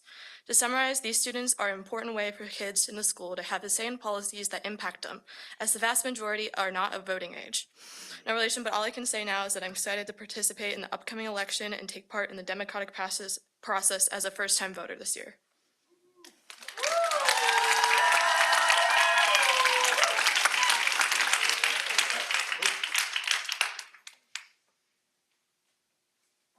All right, Melissa Cook is next, followed by Lane Popolo. Good evening, Mr. Lindemuth, board members, and administration. I would like to first extend a thank you to 2 individuals on the board who took the time to respond to an email I had sent regarding the security fee discussion, and especially to the one who personally reached out. That direct engagement really emphasizes the value of the strong partnership we strive to maintain between our PTOs and our school district. It means a great deal to us when we feel that our relationship and input are genuinely considered and being heard. I can hope that going forward, when changes are suggested and being addressed, in anticipation for voting that ideas and thoughts can be obtained from other areas in the district that could be impacted. There are so few of us volunteers who are passionately involved, and we try to listen and pay attention to board meetings because of how much we do that could be impacted. While I understand and appreciate from the statement at the start of this meeting that things can be added to an agenda that can come from anywhere, but I still feel getting perspectives from different areas within our district might be impactful and would truly help you all make the best, most well-rounded choices. It is very concerning for our school district when it comes to financially getting through this year, and my heart breaks for the impact of the federal and state lack of funding. These government decisions impact our schools, our communities, the morale and well-being for everyone. And once again, I will say that this is not a school level issue. It is most certainly a country issue. This is not our teachers and administration purposely taking from our community. When it comes to relying on taxes to assist in funding our school, it starts at the top. We do not have an abundance of business help, big businesses to help ease the burden on our community. And again, this starts at the top with our economy. It is emotionally exhausting when our priority here should be about the students in our schools. And I just pray every day that all sides can start working together to support one another and make positive and impactful changes for the good of our future, which is our children and the students in this room. Thank you.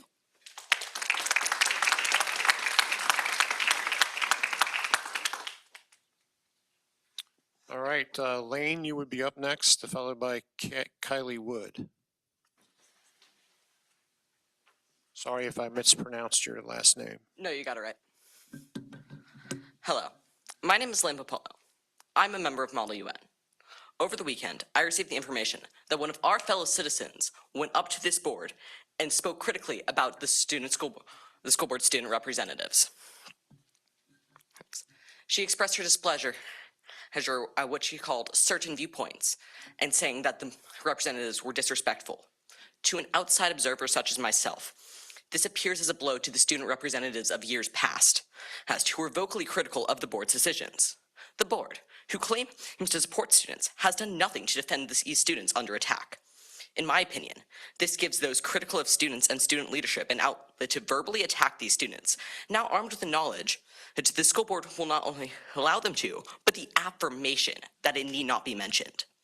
In addition to this, the speaker has just recently spoke of how verbal attacks on the board will only tear us apart more. This is a hypocritical statement given what was said last week. Thank you.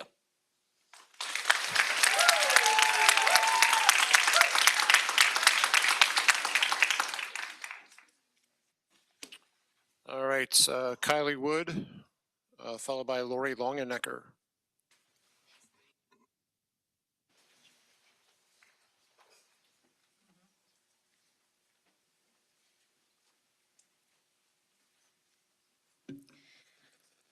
I came up here initially to speak as a student, but I think now I'm speaking more as a community member. A school board in general should not be partisan, and it seems like that is our presiding characteristic, and that is what's driving our decisions. And I'm here to urge the board to listen to the students tonight. They could not care less what party you align with. They care that what you're doing is harming them, and that's why they are here tonight. And we are spending too much time today criticizing the students for cheering and whooping, which I don't fully agree with. I think we should all be respectful, but we are not instead asking why they feel so motivated to come out and to speak and to sit in a room for 2 hours learning about funding. I feel that what our students are doing is very brave, and we should not be partisan. Thank you.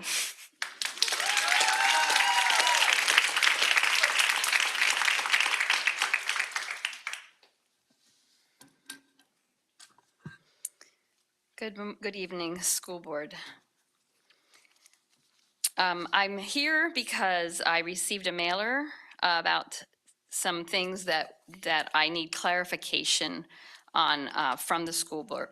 The mailer that I received had no references, so I could not go back to school board meetings or board documents to verify. And based on my attendance here, I'm not sure that everything was accurate. So number one, it was said that $0 was budgeted for the library, which I do know that you did not vote for money for new books for this year. But I'm curious, it's curious that these same people who previously were blasting the school board for wasting time on library policies, their reason was because kids don't use the library. So I agree, it's true that likely in 2025, kids are not using books for research. They're opting for online research instead. So in my opinion, we could do without new books for 1 year. Also, I've heard it several times about you promising to not raise taxes. I know this is a side thing. I'm sorry, I'm kind of rambling. But you have raised taxes. You've raised taxes every single year as far as I can recall. Another thing on the mailer, it said you voted twice to use nearly $2 million in savings to cover a deficit. I would really love to see that. I don't recall that. So I'd love to know meeting dates or the minutes that would verify that you all did that. I thought we always had enough to cover all the spending, but again, I would need clarification. Another thing was that you failed to replace 9 positions. So our school district shut down 2 schools, but the personnel, and again, I need clarification on this, the personnel was not reduced proportionately. So when, as I understand it, when these 9 staff members retired or moved on, they were not replaced. Also, our enrollment is on a downward trend based on information that is given in meetings. The mailer said you cut funding to the band. I thought you provided new uniforms to the band. I didn't think you cut any funding for the band. Again, if I'm wrong, please let me know.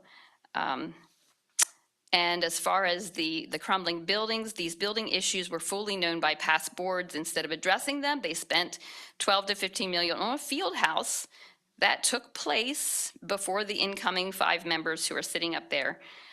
So that also is a concern. The flyer said our schools aren't failing, the school board is, but I disagree with that based on the continued low test scores that we've had since 2020, scores that were low before this board took office. So those are just some thoughts, and again, I would love some clarification.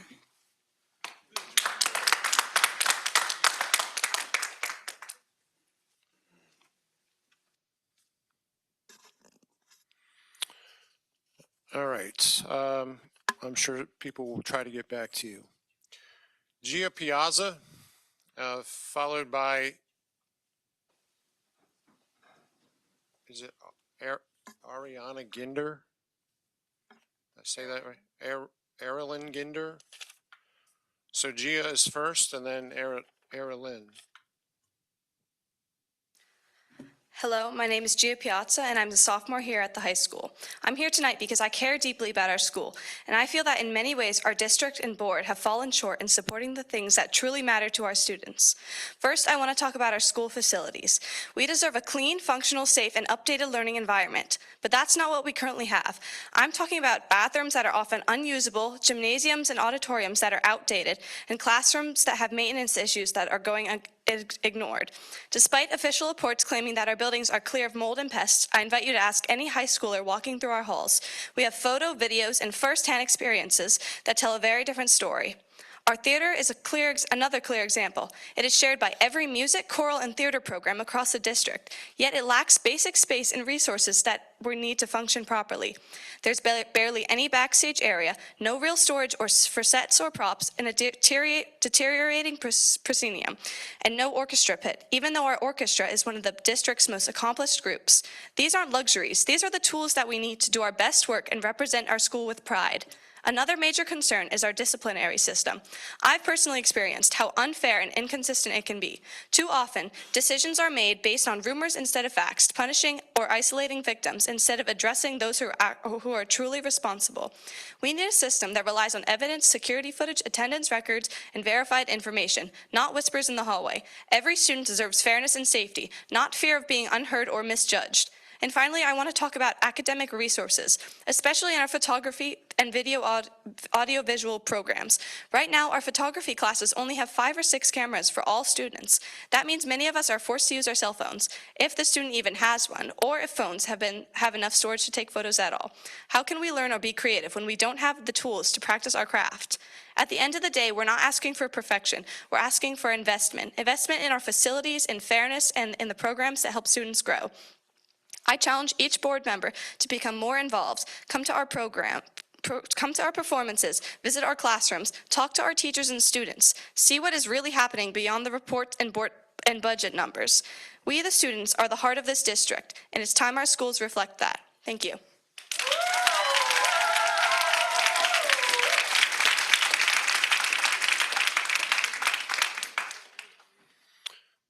All right. Ms. Ginder is up, followed by Bianca Hemsch.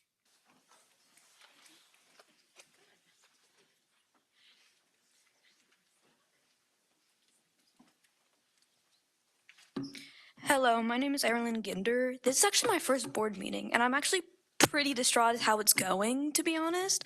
I feel like we're focusing more on not the school right now, to be honest, and other things. I want to mainly speak about the problems going on within the school. So the other week, my chemistry class smelled like sewage gas. So classes had to be switched, which is really inconvenient. There was this burning smell in the hallway near the upstairs bathroom. It just smells like sewage all the time near the bathrooms, and I'm kind of scared to see how the school will look like in a few years. I have a sister who is 2 years younger than me, and yeah. I also feel like the student body should be more represented. You guys don't go to our school. You are the board meters, yeah, if that's the right word. But I have to go, I'm forced to go to this school every day by law, and this is the school I have to go to. And it's just bad, to be honest. The water also sucks here. It's really hard to drink. I mean, not hard to drink, but it's terrible to drink. And then what specific actions are the school board taking in order to appropriately respond to health concerns and poor sanitary conditions of the school? The only thing we've heard is it's a work in progress. That's literally not enough, but thank you. Have a good rest of your night.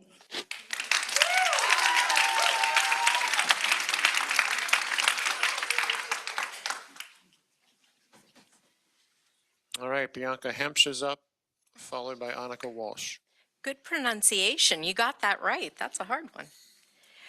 So I just wanted to stress the importance that high school clubs play in the life of students. To call these groups clubs is a bit misleading. Many of these groups are supplemental academic endeavors for students who wish to challenge themselves further. And I would like to tell you how these groups impacted my children personally. My oldest daughter, Gabby, graduated in 2019. She was involved with musicals, Key Club, and played lacrosse, but her favorite club was Model United Nations. Under the guidance of Mr. Safford, my daughter learned diplomacy, international relations, and how to research and debate global issues from the perspective of another country.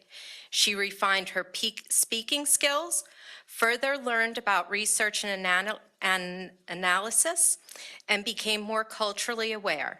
After graduation, she attended Westchester University. There, she petitioned the college to begin their first Model UN chapter. She wrote grants and recruited members.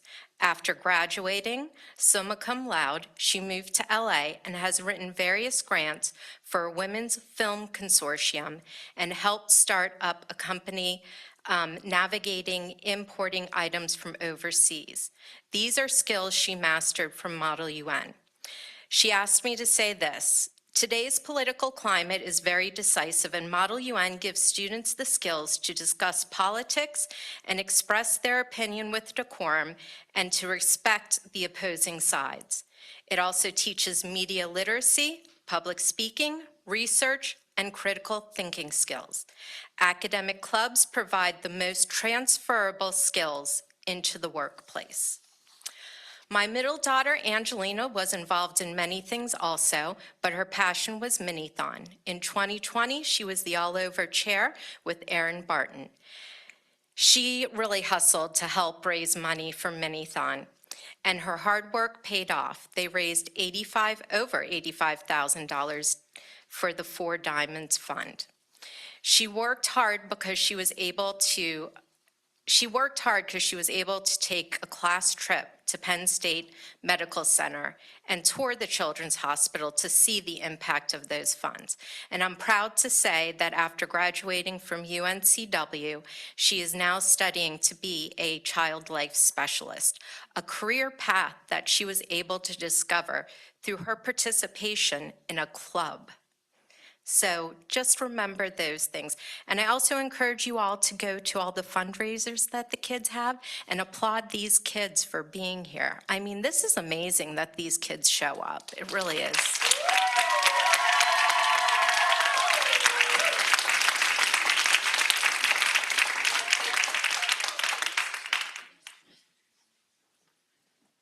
All right, Annika Walsh is here, and she'll be followed by Caitlin Stoffler.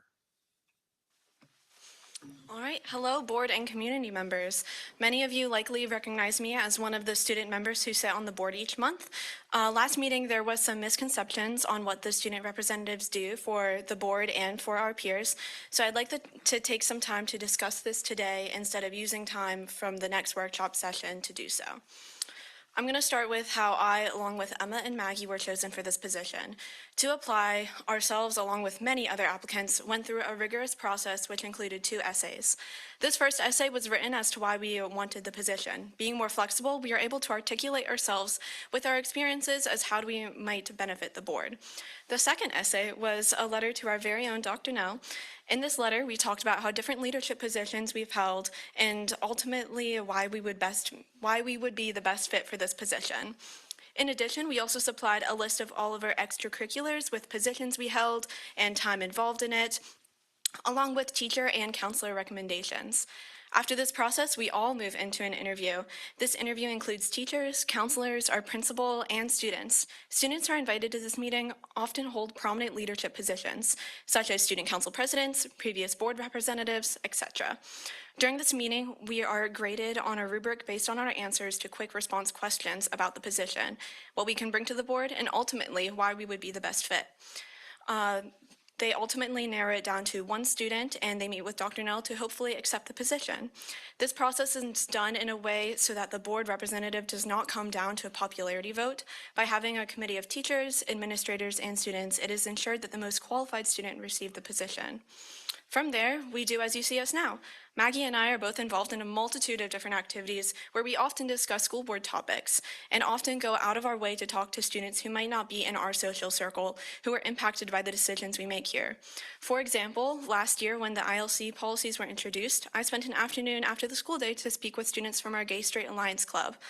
I would also like to note that we do get the agenda the same day as the public, so we do our absolute best to represent all ideas as it is required for one of the school board student reps to be in student council. I fill that role, and I will often call for polls by a show of hands, present to the council what the board has been discussing, and then we have an open time for students to voice their opinions, concerns, and ask any questions. All in all, I just wanted to clarify a few things within my role on the board. I hope to see the membership policy pass its first reading tonight, as this policy is such a vital step to having students involved in decisions that directly impact them. It's difficult to put into words how much this means to me, but it just means so much to me with all the students that are here tonight. There are a lot of boards that don't have student representation, and so having this put into is just such an important part. Wish I had more time. Thank you, guys.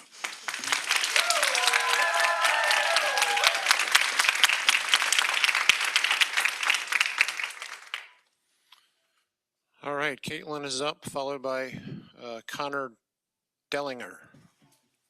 Hello, my name is Caitlin Stoffler, and I'm a student who knows Annika Walsh and Maggie Lehman personally. And it really hurt me to see them criticized and demeaned because they are some of the most fun, respectful, and deeply kind people I know. Last week, an adult from our community came up to intentionally call them undeserving and rude for doing what they are meant to do. And while my friends recognize that they shouldn't be immune to criticism and they don't wish to limit others' First Amendment rights, our representatives are still kids, and we are students. At its most basic level, school is for the students. This person's comment was of no fault of your own, but you did not stop or reprimand that person. Where are you for the students? If you aren't involved in the community, how can you know what we need and what we want? I don't see you showing up to musicals or the football games or community fundraisers. This school is about us, the students. We need a board who is able to defend us and support us. You can feel more than free to come to Puffs and get to know us as individuals, as many of us here are skipping our theater practice in order to stand up for our student body. And additionally, I thank you very much for funding our band buses and listening to us when we brought our issues to you. It contributed to my wonderful senior year. Thank you.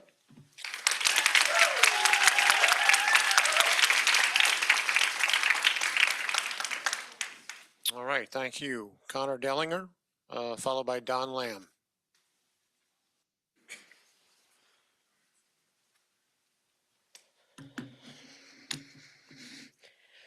Good evening. My name is Connor Dellinger, and I am a senior as of this year. The current condition of the school is horrendous. The temperature across the building is wildly different. One classroom could be ice cold, while the other classroom right beside it could be hotter than the sun. The air quality is also getting to a dangerous level. Every day I come home from school and I feel nauseous and sick from the high humidity. I also know a few students who have said that they get migraines from being in certain classrooms for too long, which is likely due to a mold issue in the school, which most people say doesn't exist. Not only is the air quality awful, but the plumbing issues within the bathroom are deplorable as well. I distinctly remember my mother telling me that when she went to the bathroom during one of my concerts, that the bathroom was in complete disarray and most of the toilets were completely clogged. Is that really how we want our school to be represented to our community? It's certainly not how I want the E-Town to be recognized. However, instead of the many issues with the building being the main focus of the school board, the main focus is cutting the fluff out of the budget. If we take any more money away from the students, we will be putting them at a severe disadvantage. Students will no longer be able to participate in some of their favorite clubs or maybe even their favorite sports. Funding for our clubs, teachers, and most sports are short enough as it is. Please reconsider cutting funding down and instead keep it how it is, or even increase it, so that students may continue to thrive in this school. Also, to finish off, the student reps have been doing their best in their position. They don't deserve any hate. You guys are awesome. Thank you.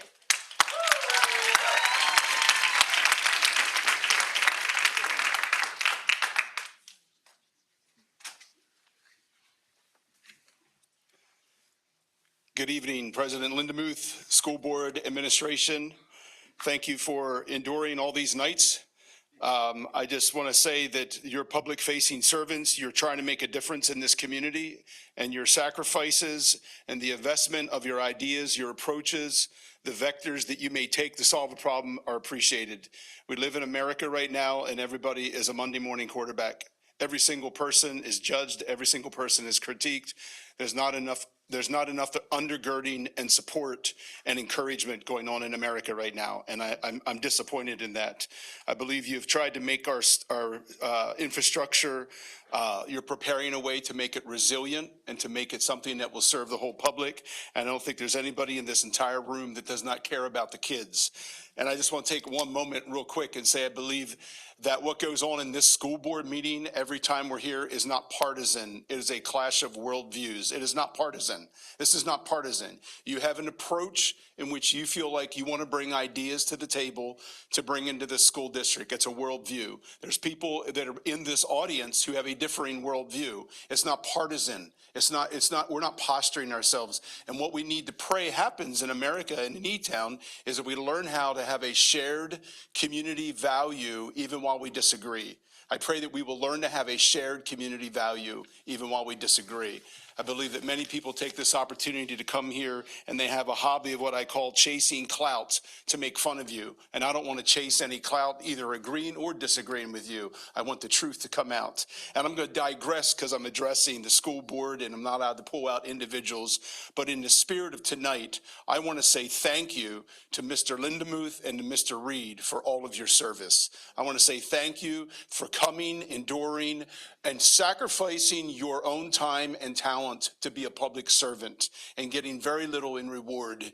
You're amazing. You've benefited this community. I publicly thank you for all that you've done, the ideas you bring, and what you've done to serve our community. I want to take this moment to just give you guys kudos for the amount of effort you put into every problem. I've seen this board wrestle with problems, even in front of us on a given night, come to a conclusion in front of us when you were disagreeing and doing it well. And then behind the scenes, trying to find answers for the infrastructure, for the funding, for everything that goes on. And maybe you're fiscally hawkish and everybody's frustrated with the taxes, but that's something that you guys are working through as well. Thank you, Mr. Emery, Mr. Reed, for your service. You have blessed our community. Have a good night.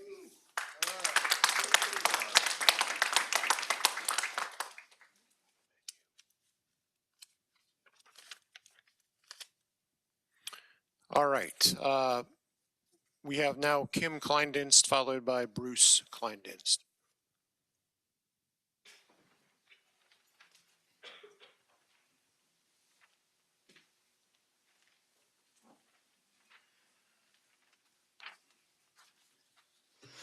Good evening, school board. The question most asked of this board is, who are you listening to? Who are the voices that echo inside your minds while you're making decisions? When student representatives on the board come and present published research as well as student input and surveys of classmates, more so than any other board member has presented, they are not only ignored, they are horribly unsupported by this entire board when inappropriately attacked by members during public comments. We know from the past that you don't listen to your financial experts. You have ignored financial recommendations of many, which now have, according to the preliminary financial audit, placed us less than $3 million from state involvement. Many of you didn't listen to the research from the teachers when presented with the idea of full-day kindergarten. We know you didn't listen to the community who fought against hiring the ILC firm, which proceeded to create culture wars within the district instead of focusing on real problems occurring on campus, like bullying and vaping. Now, without surprise, we find a Supreme Court filing with the ILC signed by 4 of our own board members. Let's tie these strands together. You don't listen to the community, you don't listen to the teachers, nor the students, parents, nope. Financial experts, still no. Student representatives, obviously not. What voices are you listening to? Well, obviously the ILC with the political aspirations of the Supreme Court for several of you. Others of you are running for office or beholden to your pastor who has funded your campaign. Some candidates are even being supported by super PACs like Moms for Liberty, who endorse their candidacy from outside our community. The only community members you listen to agree with your religious or political ideology. So what does that show us? You're not here for the kids. You're not here for the teachers. You're not even here for the elderly or poor who you so vehemently advocate for not raising their taxes, because the financial situation you are putting us in is going to potentially cause massive tax hikes if the state actually has to come in. Many of you are here for outside causes that have nothing to do with our kids and everything to do with advancing ideologies and political aspirations. Wake up, E-Town. If they're not for us, they're against us. It's time for a change, and it's time for our voices to finally be heard. Thank you.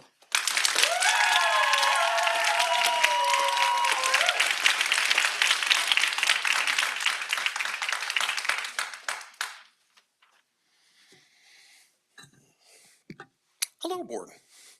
Well, now the taxpayers are seeing the ramifications of not listening to your own financial experts. They told you to fund the budget. I even stood here 2 months ago and said, don't let Mr. Strickler lose his hair in that because I told you this was what was going to happen.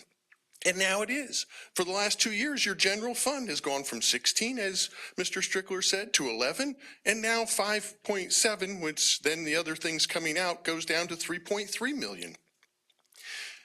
If the fund goes below 2.4, the state of Pennsylvania will declare our school a financial recovery status. That's the first step in the state taking over. I know these numbers sound large, but it's only $1 million before the state starts to look at us. And $1 million is only 1 week's worth of expenses. That's living paycheck to paycheck. I can see why Tom is really worried. So when are you going to start listening? When we go bankrupt? When are you going to start dealing with the real problems, like the building? Instead of blaming the last one, you had 2 years here to start working on it, and you haven't. Like bullying, cell phones, and vaping. You haven't worked on it. So in closing, you have used up $7 million. I know 5 of it went over to the capital fund. In savings, we have also lost the income from that money into the general fund, which is about $280,000. That could be real tax relief, but you've given it up. All this when we are trying to save money to build a building. We need change. Change to people who have a plan. Thank you.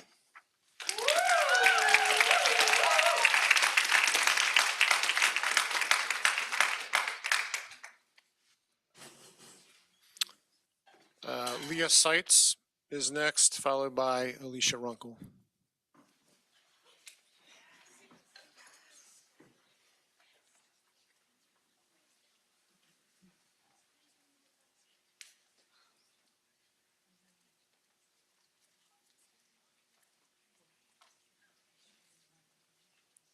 Good evening. My name is Leah Seitz, and I am a junior here at Elizabethtown Area High School. Today, I'd like to address both the school board members and the community members. First of all, notice how many students are here tonight to speak about feeling unheard. Students who feel like they are a second thought to decisions being made. For our academic life, I ask that you put yourselves into the shoes of your student body, and you imagine your response to the decisions that you've made and how you've made them. As all of you are hopefully aware, a large portion of your student body is dissatisfied with the performance of its current school board. This dissatisfaction has produced the notion that our school board does not care about its students because of the lack of involvement and knowledge put into decisions that have been made. I hope that you can leave tonight without shocking or opposing views up to disrespect. And I don't believe that the school board doesn't fully care about us, and I don't believe that their shortcomings are due to malintent. However, it is not enough to simply know this when your actions have made us feel otherwise. To feel cared for, we must feel heard, considered, and respected. Currently, there isn't enough being done to make us feel that way, and your student body deserves a school board that not only cares for us, but also makes us feel cared for. Thank you for your time.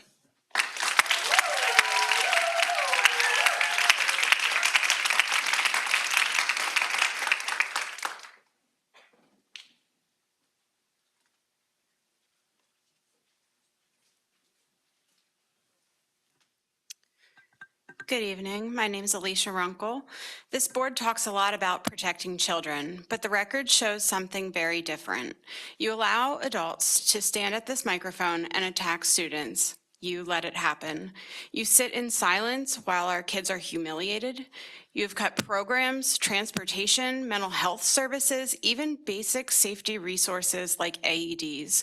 You've left children to learn in decaying buildings, one so neglected that raw sewage spilled into the girls' locker room and soaked the field hockey team's equipment. Their uniforms, their sticks, their personal items, all covered in human waste. There were literal human feces. Yep, crap, dripping into mouth guards. And somehow we're expected to pretend like everything is fine because if we go onto the school website, there's a link that tells us that maybe the mold isn't that bad. You don't get to call yourselves protectors of children while allowing that. Your choices have consequences. It's why our students don't feel heard, and it's why our teachers feel abandoned. The student representatives aren't the problem. They should be commended, not shamed. They speak honestly and with courage. They shouldn't have to defend themselves from the very adults who claim to care about them. They deserve respect. They deserve a board that believes in them, not one that sacrifices them to the altar of tax cuts. You've been on this board for almost 4 years, and somehow you're still confused. We only just reached a point where some of you now understand how to make a motion.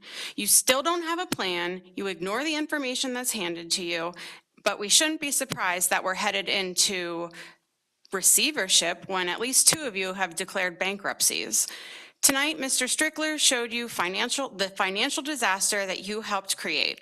Yes, the Pennsylvania state budget needs passed, but you've drained our savings. You've been the ones to pass an inadequate budget, and now we have a $7.2 million deficit. You've managed this district so poorly that the state may have to come in and take over. This isn't alarmist, this is reality. I hope you paid close attention to the presentations tonight because you should be panicking.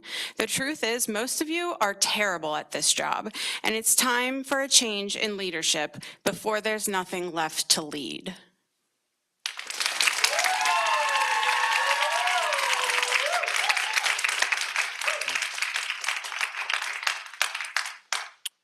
Josephine, I have a hard time with this one.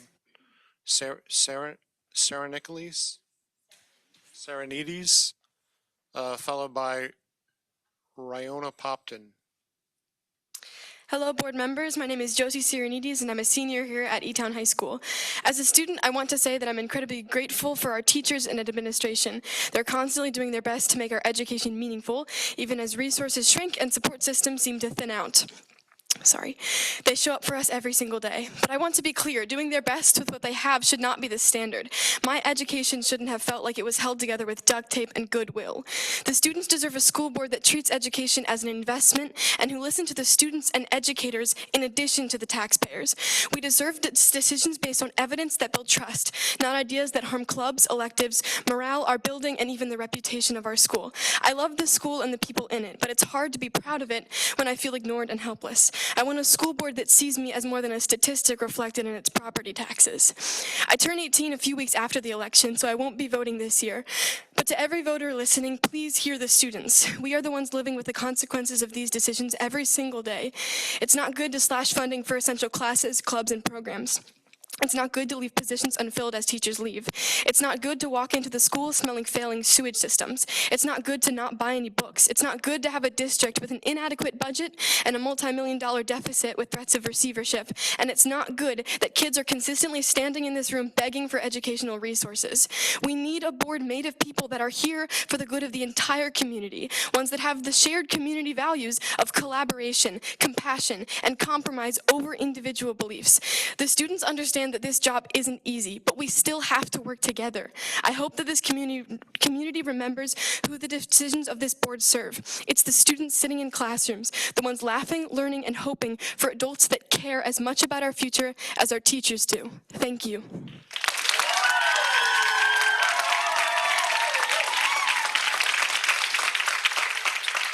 All right, next is, I guess it's Riona, followed by Nathan Lloyd.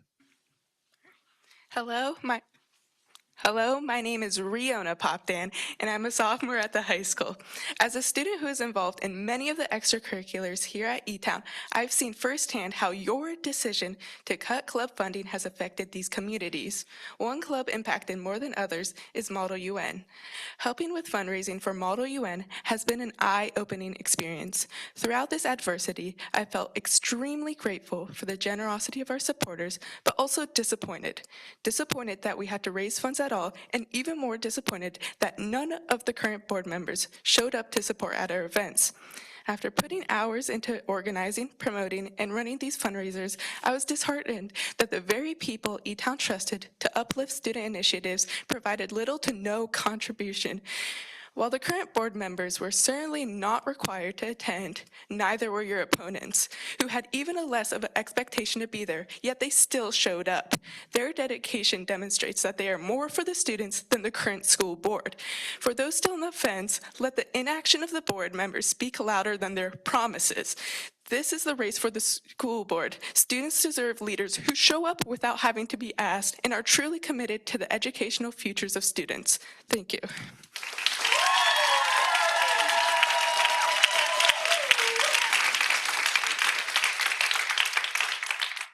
All right, Nathan Lloyd would be next, followed by Sarah Zeiders.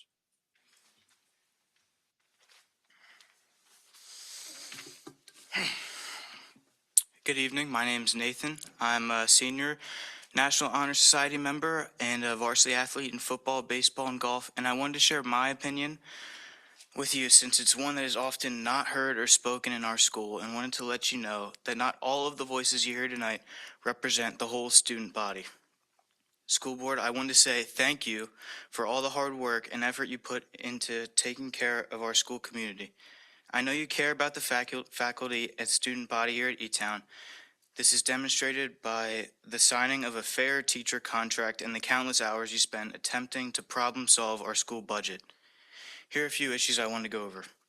First, IMC funding. To be honest with you, I can't remember the last time I checked out a book in the IMC. I love the IMC and think it's a great place to get work done and study, but I think the last time I checked out a book was in 7th grade.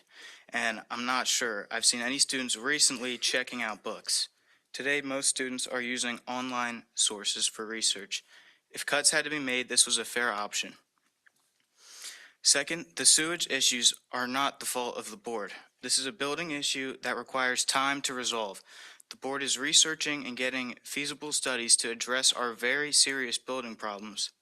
I've also witnessed students making sewage problems worse by purposefully clogging toilets and vandalizing bathrooms. Third, funding choices about uniform sports clubs and field trips are difficult when Elizabethtown has limited funding options. When our primary source of funding is taxpayers and we lack resource from big businesses, difficult decisions have to be made. Although no one enjoys funding cuts, I understand that in order to have nice things like the new field house or new uniforms, we have to make cuts in other areas which can make people upset. But I know there's a lot of hard decisions that have to be made, and I also know you have the students and faculty in mind. For example, when the administration cut the number of band buses, you went to the rehearsal and saw for yourselves that this was not safe. You made that change immediately. I think the public likes to put all the blame on the school board instead of coming together and problem solving with respect. These issues are bigger than politics. I guess what I'm trying to say in all of this is that I know you guys care for us. And as a Christian who has everyone's heart and mind and loves everyone in this room as much as my brother and sisters, I think there's been a lot of hate spread around from both sides. And seeing the community so politically diverse, but not in a respectful way, tears me apart. I get some decisions can make people upset, but I think handling these decisions with hate, public humiliation, and making people feel small is not the way to make a difference and won't achieve anything. We need to see each other as humans instead of political affiliation or ops. Thank you.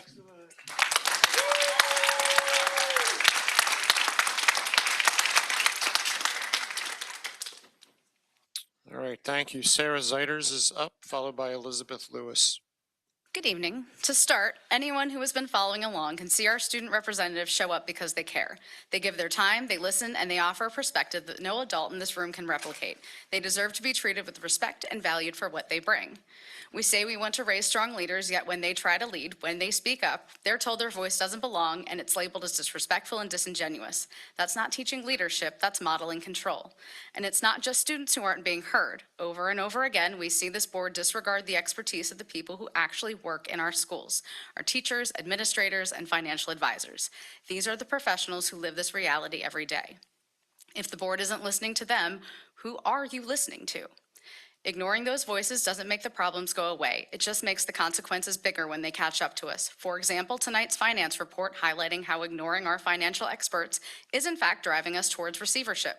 Despite numerous warnings not to rely on savings to cover deficits, this board pressed on. Now it appears those decisions have brought us to the brink of none of us having a say in our own district. As a parent, this is heartbreaking. As a taxpayer, infuriating.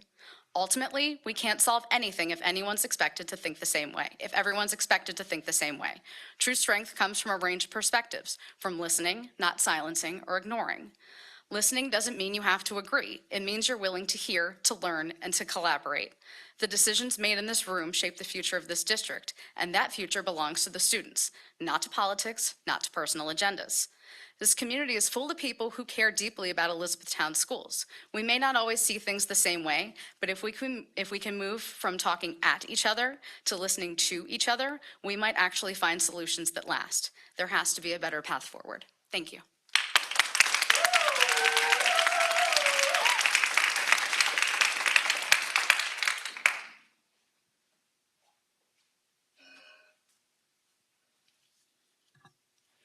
To teachers and administrators who collaborated to develop the English Language Arts curriculum, I say, well done. While academic rigor and thoughtfully selected readings are apparent in all courses, time permits comments on one course only. Therefore, I will refer to grade 9, novel section, pages 3 and 4. The English and history teacher in me was especially pleased to read Essential Question 7 on page 3. How can we make meaningful connections between history, literature, and modern society? I was also delighted to see To Kill a Mockingbird as the exemplar text for the novel unit. Many scholars consider Harper Lee's 1960 iconic novel to be a pivotal text. In past comments, I have shared that reading this novel in this building long years ago helped prepare me to understand racial injustices I witnessed firsthand when my family moved to Birmingham, Alabama during the height of the Civil Rights Movement. Connecting Lee's text to history requires content knowledge of the Great Depression, Scottsboro Boys, Jim Crow laws, stereotyping, and empathy, all of which are enumerated on page 4. Additionally, Essential Question 5 asks, should we prioritize empathy? The related concept states, empathy is a vital element of society and creating a better world. This concept ties closely to one citizen's comments from the last school board meeting. As I was unable to attend the meeting, I listened to the recording and was disheartened when I heard an adult harshly attack a student representative to the board. I wondered what this adult hoped to achieve by verbally assaulting a student, claiming that the student had shown disrespect and disgraceful comments. Demeaning a student in public demonstrates a complete lack of empathy.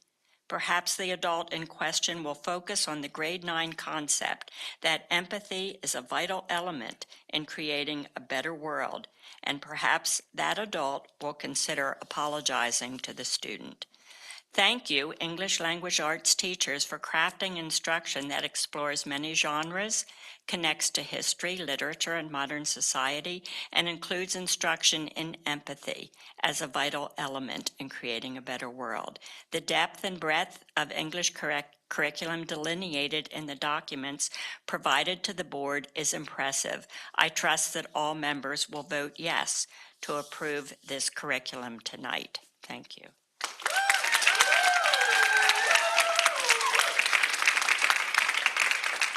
All right, Jason Deeds is up, followed by Amy Carr.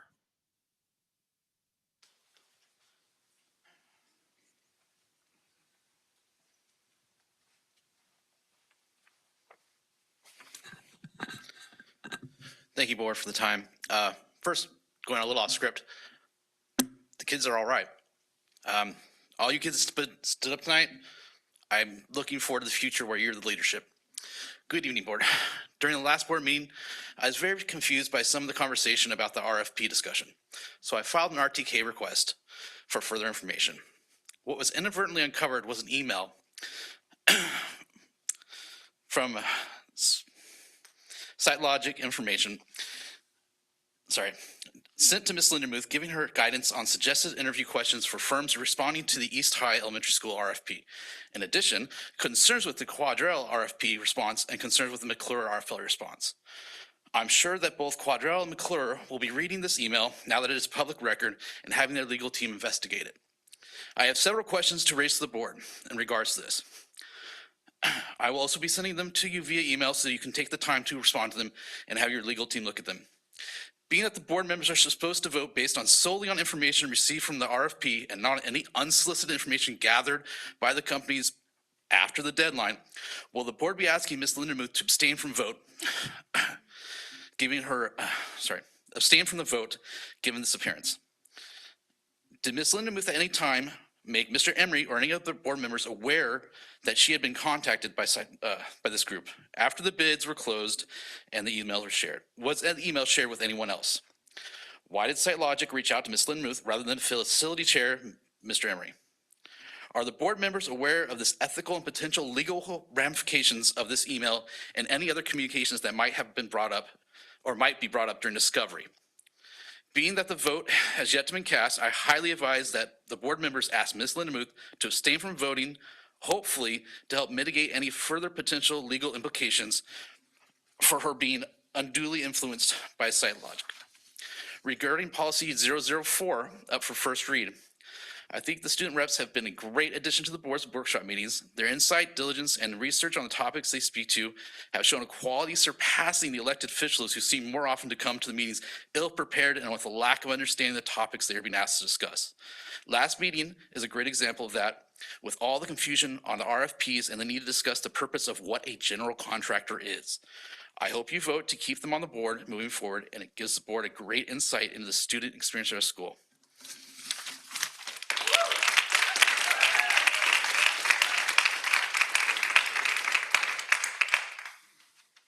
Amy Carr is next, followed by Kira Deeds. Good evening. Last week, I had the opportunity to see the documentary about the 2023 school board director election. I was reminded that when the cameras were rolling, a current school board director who is now currently running for re-election made a huge deal about passing a 3% increase. She voted no and cited that the families of Elizabethtown couldn't possibly afford a 3% increase. Flash forward to the next year, 2024, when no cameras were rolling and no municipal election occurred, suddenly the same board director had no issue with raising taxes 3.25% for property owners. It's almost as if this is all about optics and not about running a school district. Need more proof? Let's take the current signs placed all around town, paid for by Douglas Lamb, that claim the Support E-Town Schools candidates want to raise taxes 20% over 4 years. I have sat in these meetings for years, and in the past year especially, as issues continue to creep up about our crumbling infrastructure, 2 of the current board members who are running for re-election love to say things like, "We've only been here a few years, give us grace. We didn't have the majority for 2 of those years and couldn't do anything." So I want to make sure it's clear to the community. The same people claiming that they need grace because they haven't been on the board long enough or didn't have the majority now want our community to believe that 4 individuals without the majority and in their first term would somehow magically have the ability to destroy the school. They are hoping the community will continue to fall for fear-mongering and optics, not the truth. What is the truth? Our CFO is now warning that our district is headed to financial ruin and is warning that this board's poor financial decisions could trigger state receivership. What does state receivership look like? It completely strips the taxpayers and voters of any power. The state will make decisions about the budget, staffing, and program cuts, and they will decide our tax increases, and they'll be as high as they need to be. My guess is the current board will try to place the blame anywhere to avoid accountability. Community, aren't you tired of being told the woke liberals are always the problem? Not a single person on the current board for the last 4 years is a woke liberal. We expect our children to take accountability for their actions, and we should expect the same from our elected officials. It is time for a change. It is time to abandon useless culture wars. This board has spent more time implementing the ILC's agenda than they have discussing the current ongoing financial deficit our district is facing, and that is by design, as shown in the recent Supreme Court filing by the ILC that is co-signed by 4 current sitting school board members. members. I just wish those directors and their supporters would say with their whole chest that they're pursuing a larger agenda. Be transparent, stop hiding behind lies about tax increases, and stop pretending you care about public education. Thank you.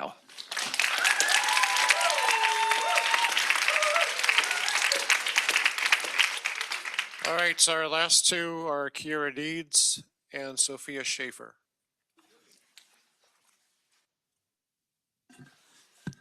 Hello, board members. My name is Kira Deeds, and I'm coming here to speak as a student and member of the Elizabethtown community. I and many other students have been disappointed in the board's lack of ability to listen. We've come to speak civilly and tell you the issues we're facing, but it's like you cover your ears and stop listening when one of us actually stands up. I've heard certain community members talk about how we lack fair student representation in these meetings, but I find the ones we do have give an appropriate representation of what the real student body believes. You have representation from our student representatives on the board and from the superintendent student advisory and those of us who come to speak. I think it's time we realize that there are actual representation here and stop ignoring it to search for the one that matches your exact viewpoints. If there were students that wanted these things, like the budget cuts or the book banning, they would have come here and spoken on it. I understand it can be difficult to manage all the different needs of running a school, but the first people you should listen to about it are the students that come to speak to you. Over the summer, most of us got an email saying how the mold issue and the roach issue in our locker rooms had been fixed. But now that I've come back to school and we've been through the first 2 months of school, I can say that these issues are not close to being resolved. We've already seen roaches in the locker rooms again, and more than just the students have noticed the mold. It's not something we can hide and ignore for later. I see it in the corner of rooms, on ceiling tiles, and in the cafeteria walls, the place we eat every day. How is that a product of listening to the students and acting accordingly? Do our voices really matter so little that you think an email is enough to put us at ease? As the current school board, it is your job to listen and see that these needs are met. So please, listen to our students and work on fixing the issues that affect us in everyday life.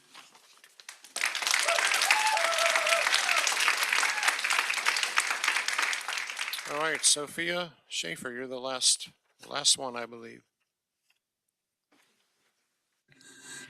Good evening. I would like to start by stating that I respect you for allowing me to speak tonight and the years you have served for this district. But I believe that there is a sense of misunderstanding. We, the students, are not intimidated by you, board, and your decisions. However, we are very disappointed. In April, it was stated that this district gives taxpayers bad grades and bad kids. I have to ask, when I received a D in algebra my freshman year after being hospitalized for a month as what doctors called a medical mystery, did that make me a bad kid? Did missing class because I was sick and unable to even get out of bed without fainting make me less deserving of respect? Or is it easier to believe than to accept that students sometimes struggle because the system built around them refuses to care? While an apology was offered, words hurt, especially the teenagers, and actions speak louder than them. This district now feels like it has forgotten how to care. You speak of responsibility, yet look away when students need you the most. You speak of leadership, yet refuse to lead when it matters. We do not need more useless rules, policies, or buzzwords. We need empathy and we need drive. If you want to know what truly holds this district together, it's not all this board. It's the teachers who show up to classrooms with broken air systems and leaking ceilings, still finding ways to make students feel safe and engaged. It's the custodians, bus drivers, and lunch staff, those who keep showing up because they care, even when you don't. All we ask right now is some kind of respect, not just for students, but for everyone. We've been treated as undeserving and uneducated far too long. We want to work with you to help improve this district for future generations. True leadership is serving the students, making schools safe spaces for education. Respect looks like that. Yet lately, some of you respond with silence. When community members speak, you look away, refusing eye contact, staring instead into space. That behavior illustrates exactly why communication fails between students in this board. When teachers are exhausted, you cite budget limitations. When the community asks for transparency, you offer excuses. Some of you have mistaken authority for superiority, acting as though your power is limitless, when it exists only because we now allow it to. Titles do not make leaders, integrity does, and lately some on this board have been running on ego, not integrity. I would love to be able to speak and interact with you honorable members outside of such a professional and intimidating setting, yet it's nearly impossible to find you at any school events, fundraisers, games, or school performances. If you truly want to be there for us students, showing up would be a good first step, not hiding behind a desk and golden name tag, forcing a visible power imbalance. I hope to remind you that when this district falters, it is not your titles that sustain it. It's your work ethic and your desire to help, but currently that is not present. What is present, however, are the teachers, the staff, the students, and even the so-called bad kids who still care enough to show up. If you want a chance at truly helping our school for the better, I ask you to for once consider the students and to show up. Thank you.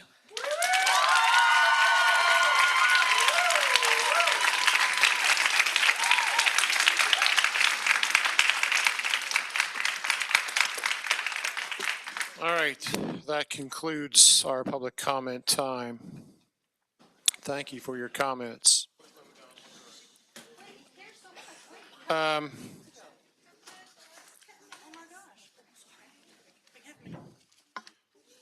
We have a business meeting here. I don't know what is, I know this is not maybe the best time, but what is the will of the board? Do we need a break for 5 minutes, or are we power through, or what do we want to do?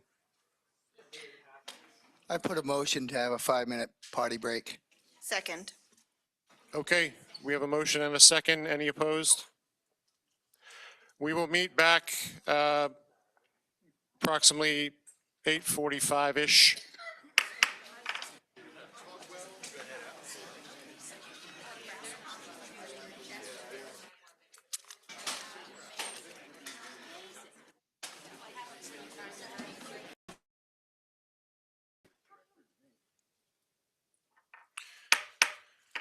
All right, we would like to end our recess and reconvene here. We have several items to vote on here tonight.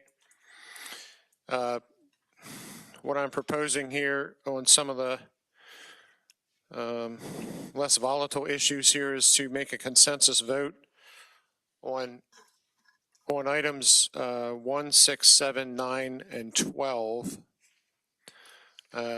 That would be the approval of the minutes, the new student activity, which I believe is the new knitting club, the donation from, is it Threads and Threads?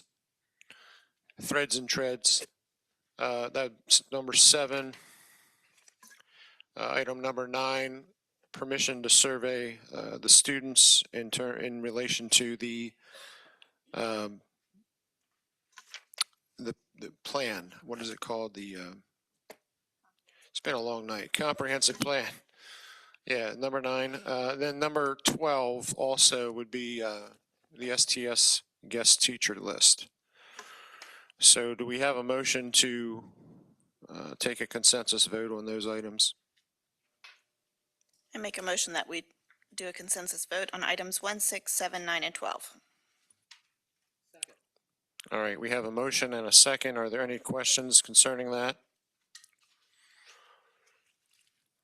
Okay, we don't have any direct financial items there, do we? Not really. Well, the donation, should we do a roll call on that? Okay, we'll do a consensus grouping and a roll call vote on 1, 6, 7, 9, and 12. So, Mrs. Maxwell? Mrs. Carter? Yes. Mr. Emery? Yes. Mr. Gillis? Yes. Mrs. Lindemuth? Yes. Mr. Reed? Yes. Mr. Riggleman? Yes. Mrs. Shrum? Yes. Mrs. Wilson? Yes. Mr. Lindemuth? Yes. All right, so all 5 of those items have passed and are approved. The rest of these items would be roll call votes, 2, 3, 4. Wait a second, is that right? 2, 3, 4, 5, 8, 10, 13, and 14. And also item number 11. Since it's a new item, we didn't really discuss it. So 2, 3, 4, 5, 8, 10, 11, 13, 14. So RLPS feasibility study, Mr. Emery, what is your desire there? I would like to put forth a motion to receive the feasibility study by RLPS as complete. Second.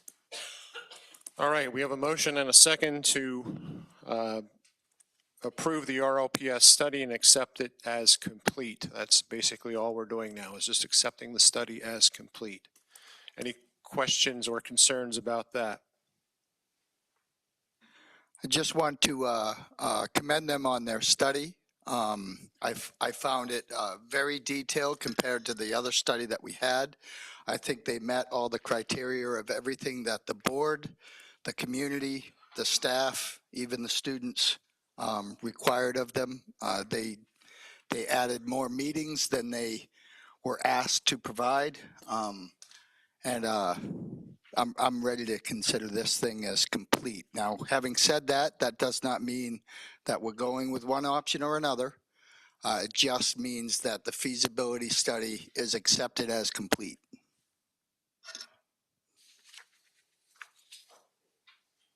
All right, any other comments? All right, hearing none, we'll take our roll call vote. Mrs. Maxwell?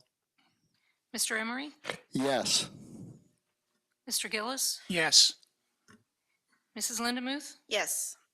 Mr. Reed? Yes. Mr. Riegelman? Yes. Mrs. Shrum? Yes. Mrs. Wilson? Yes. Mrs. Carter? Yes. Mr. Lindemuth? Yes. Use of facilities update. Mr. Emery, what is your desire there? I would like to put forth a motion to accept these fees going forward with the addendum or correction to the motion to accept the Bear Creek Farm at $250, not $500. So it's a motion to accept all fees with an amendment to the motion to accept the Bear Creek at $250, not $500.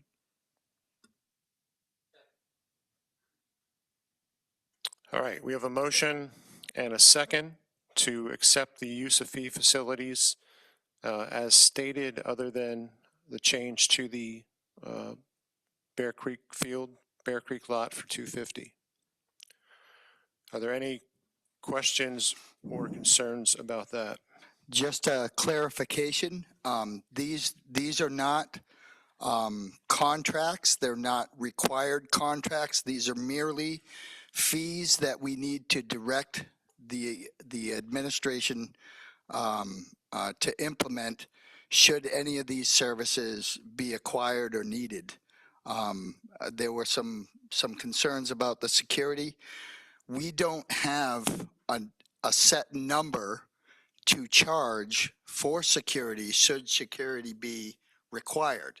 That's all this is for. It's not a contract. We do have Mr. Rain coming up with a criteria based on points, a point system. You reach a certain amount of points, it's requiring security. That point system is based off of both attendance, the amount of money raised, the nature of the event that's happening, those kinds of things, on and on and on. He's still working on that. That'll be provided to us at a later date by Mr. Swartzman, and we will be voting on that too when that happens. This is merely just a dollar amount that we can attach to security should it be needed in the future.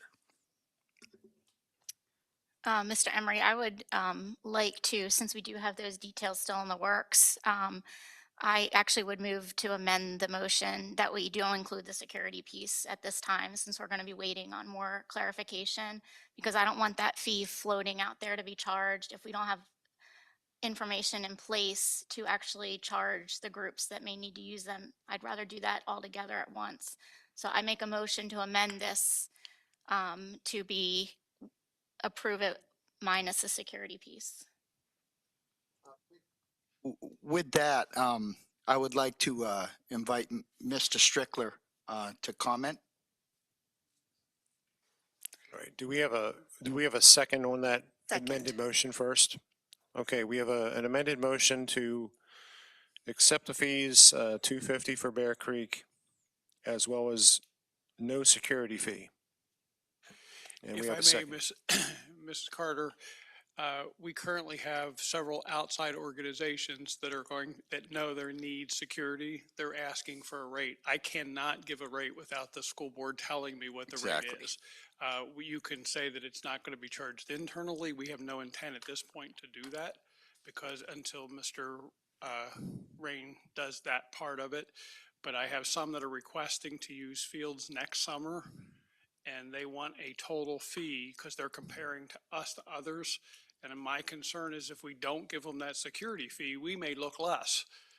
And then they come back and say, well, you gave me this rate. So it's one of the reasons that we sort of instigated it, the fee to come now. Yes, Mr. Rain has to do all the work, and I fully understand that. The intent of the business office is not to go out and try to find our internal organizations to start charging them. It's more these outside organizations coming in that are telling us there could be 1,000, 2,000 people that need security. And we don't want to give them our current security people like Mr. Rain for free. So I do need that, and it's the board's decision. I fully understand, but I would like to be able to give a full picture of outside organizations so the district does not lose money. That's my only concern. So my suggestion would be, would your amendment be appropriate to say consistent to outside organizations only until we get some kind of structure in place? All right, so now we need to amend the amendment. Yep. So I move to amend the amended motion to include the language so that we are approving that outside organizations requesting security are charged the $65. And then for moving forward, we would wait for Mr. Rain's kind of evaluation of what we would need. I second. So we need to vote on the amended motion now. Yep. We need to vote on that we're okay amending it and then vote on the motion. All right, so is everyone okay with amending the motion once again? Basically, we're looking at a security fee of $65 except for outside organizations. For outside. For outside organizations. Correct. Okay. So how do we do this now? We have to vote on whether or not we want to amend. Okay, so do we want to amend? We have a second. Yes. Yes, we have a second by Jim Emery. Now We need a roll call vote on whether or not we amend here, Mrs. Maxwell, right? No, we're voting on. We're just consensus, right? So do we have a consensus to do that? Yes. Yes. Is any opposition to that? Okay. So we will take an official vote then. Again, we are voting on the listing as is, $250 for the Bear Creek field, and no security fee for inside organizations, and a temporary fee, at least for now, for outside organizations. I have Correct? a question about the Bear Creek field. Mr. Strickler, other than the church, does anybody else request to use that field?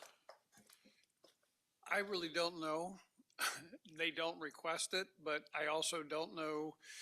One of the things that we hope will change with you approving this is we have no idea at this point who uses the fairgrounds and that parking area. The church is the church that there are. If you looked at last year's requests, there have been 0 requests for the Bear Creek Farm. The church, my understanding, when we blocked it off last year, is the church assumes that the fair approves their use of that, not the district. So we have never approved it. So this sort of puts now we will be able to put signs up. You have to officially have rates for it. Not saying I don't care about the rate. I'm more looking that the board now has created facility rentals for that. We will put signs up as you have asked for at all of our properties and saying if you're interested in rentals, go on to the district's website. It's not an issue of how much you do, but we have not had any requests at all by anyone for use of that. Looking at the map, I believe there hasn't been any requests because nobody knows that it's there to be requested. And so when I was looking at that, I don't know of anybody that would even want to use it other than the church. And my concern is that we're hindering a church at that point. I know that we're dropping the fee to $250 for outside, and for a nonprofit that's making money, it would be $175. I just feel it's for a field that probably won't ever be used other than once a year. It's a little excessive. I agree. I think it's very excessive. I'd be fine with $50. It's a church using it and they're using the money that they make to do good things. So I'm not really, if nobody else wants it, I mean, it's just a little plot of land. Am I correct? I'm not sure why why are we calling it a farm exactly? That's what it always was. It was called the Bear Creek Farm before we purchased it. I mean, I don't care if you call it a farm, but I think $250 is prohibitive. Is it correct that it said the church charges $5 per car and there's 100 cars that can park there?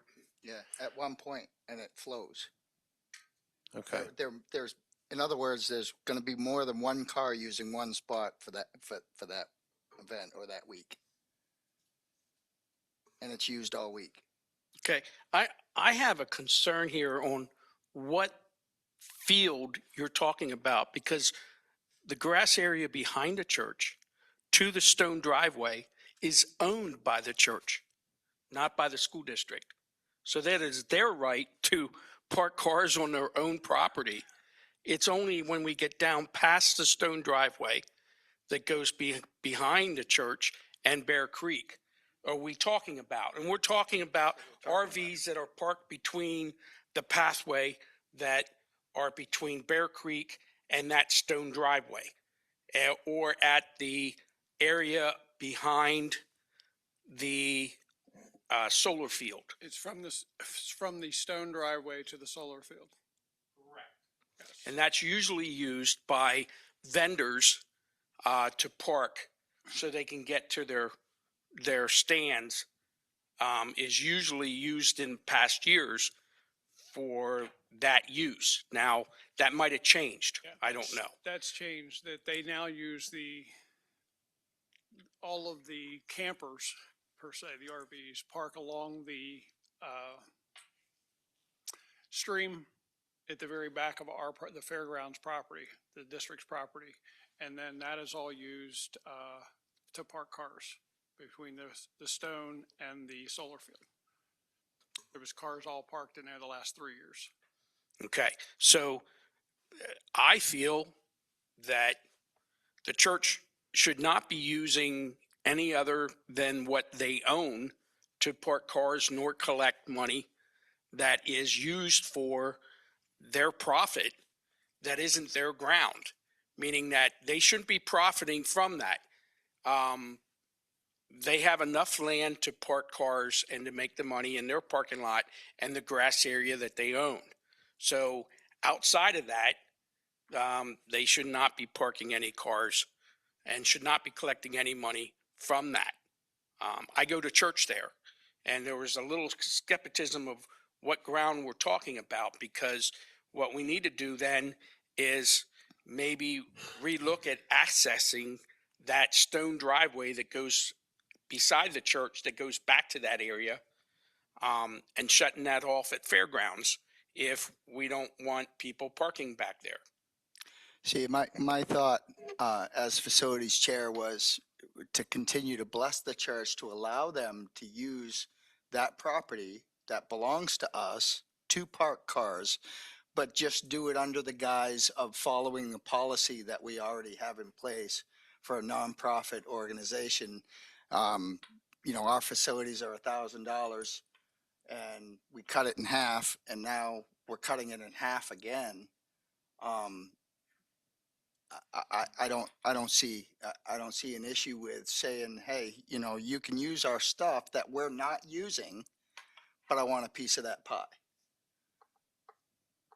I don't see any issue with that at all. I think that's very ethical and very gracious.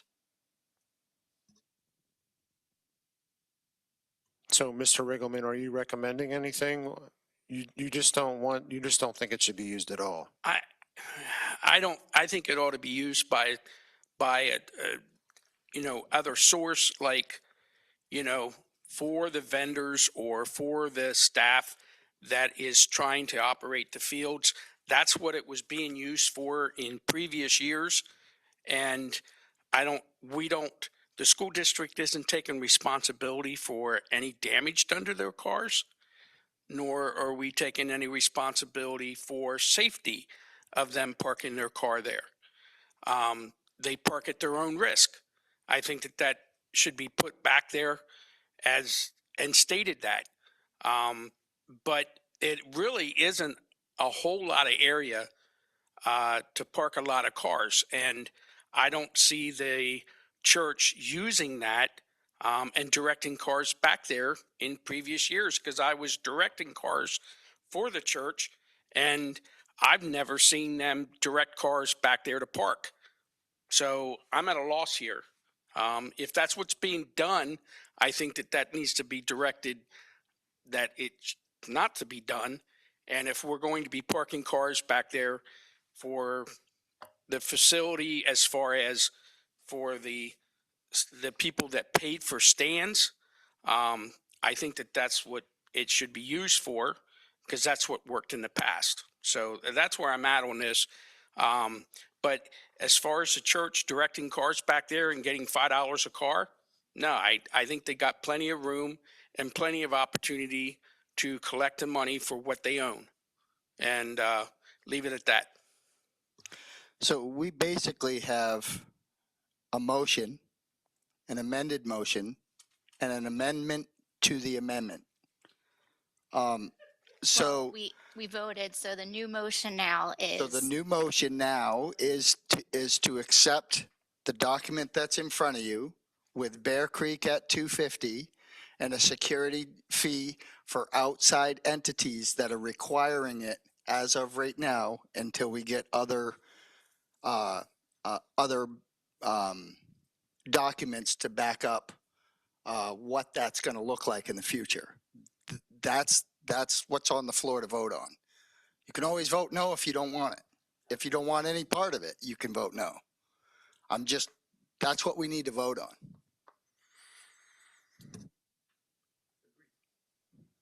All right, well, I was going to recommend a compromise. I know we've heard 50, we've heard nothing, we've heard 500. I was going to recommend a compromise of $100 per day. That's basically $1 per car that we take out of the 5. I don't know if that's feasible or not. Do we not want to waste time with that? No, okay. We're back to the amended motion then, which is $250 for the Bear Creek Farm and $65 for outside organizations for security. Yep. All right, so we have a motion and a second on that, correct? So we'll just vote on it. Mrs. Maxwell, we're ready to vote. You got all that?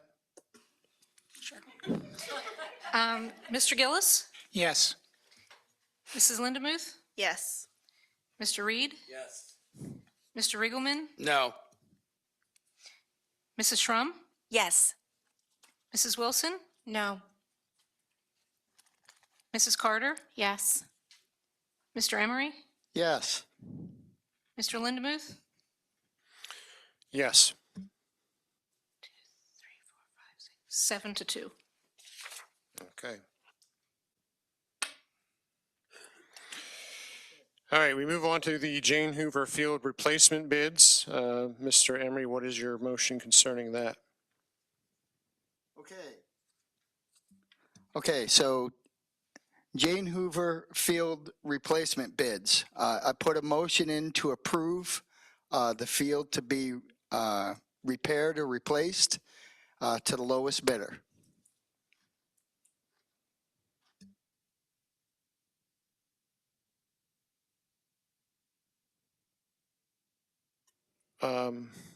Should we state who that lowest bidder is, or do we have a company that, just for the record, I think we should probably state who we want to go with. My computer just said not today. I Hold believe on. that's Field Turf. It is Field Turf. Yep. Okay, so we have a bid to accept, we have a motion and a second, correct, to accept Field Turf as the company for the Jane Hoover Field Turf replacement. Correct. All right. That is my motion. Do we have any questions or comments concerning that motion?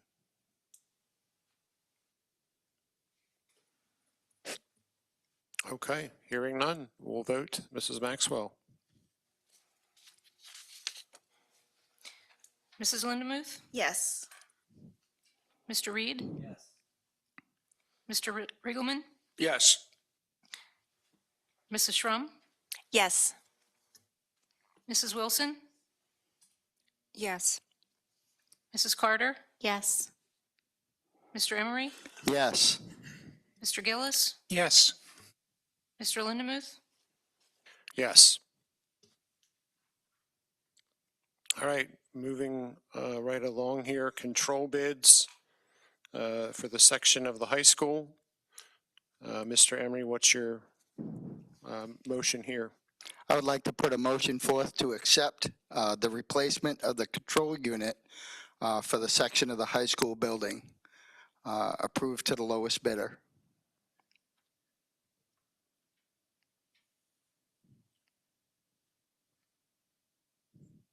Okay, and once again, that lowest bidder, I believe, is Is it automated? No, it's Next Gen. Next Gen. Next Gen. So a motion is to approve the replacement of the control unit for the section of the high school building by Next Gen. Second. All right, we have a motion and a second to utilize Next Gen to replace the control bids at the high school. So do we have any questions or comments concerning that? I would just like to add a reminder that we did investigate this and did find that this control that we are going to be replacing can be reused should we do a remodel. It can be moved should we do something else.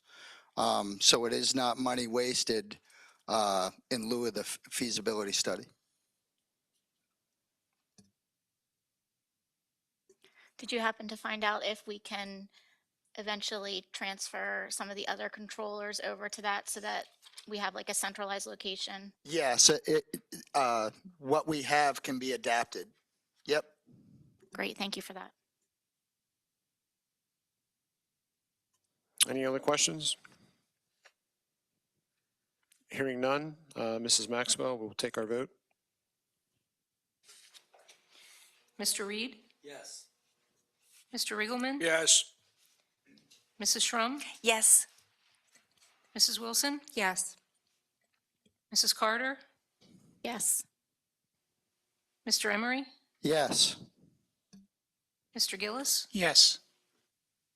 Mrs. Lindemuth? Yes. Mr. Lindemuth? Yes.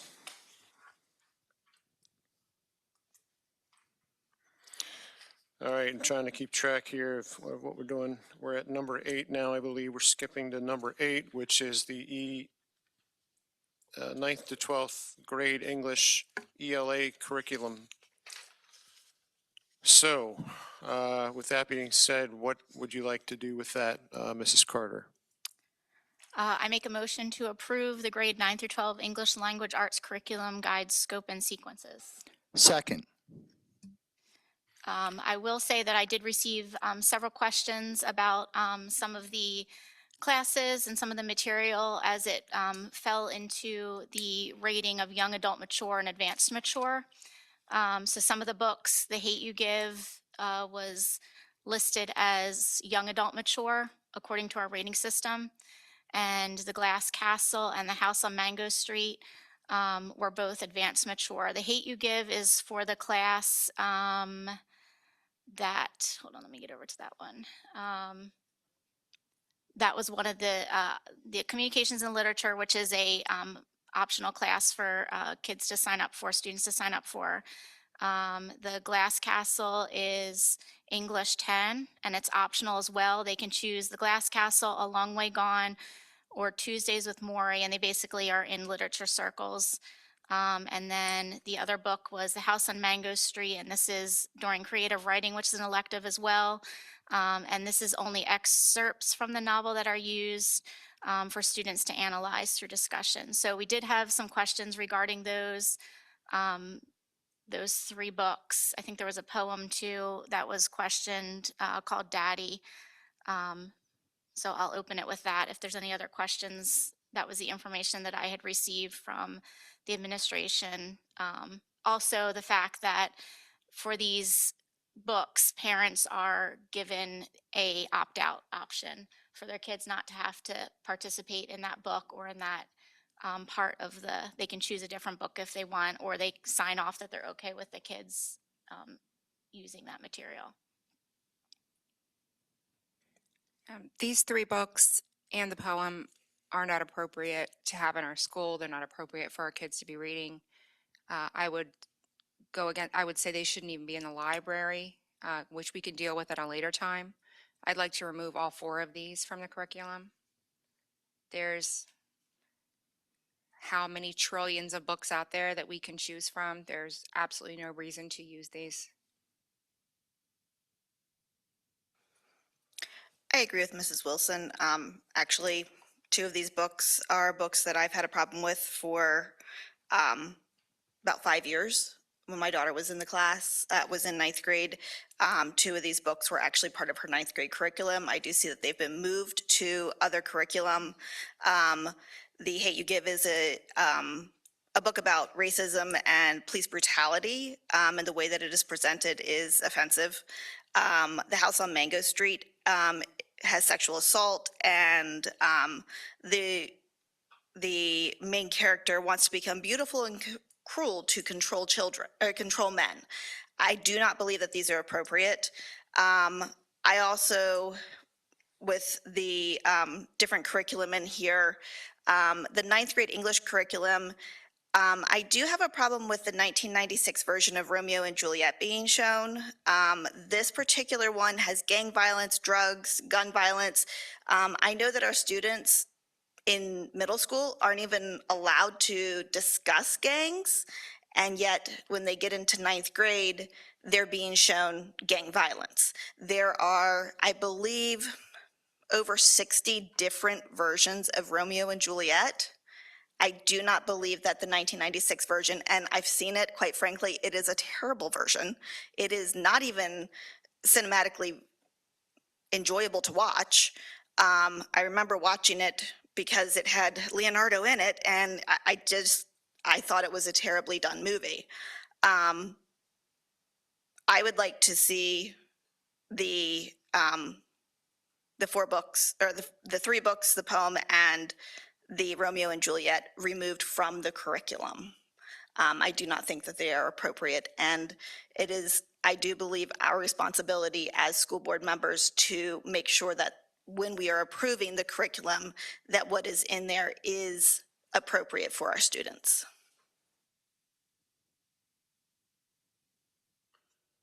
I just have 2 questions. Maybe you can answer these. The Glass Castle, that was part of which course? Do you remember? I'm confused as to which class. Is that an elective, or is that one of the core grade classes?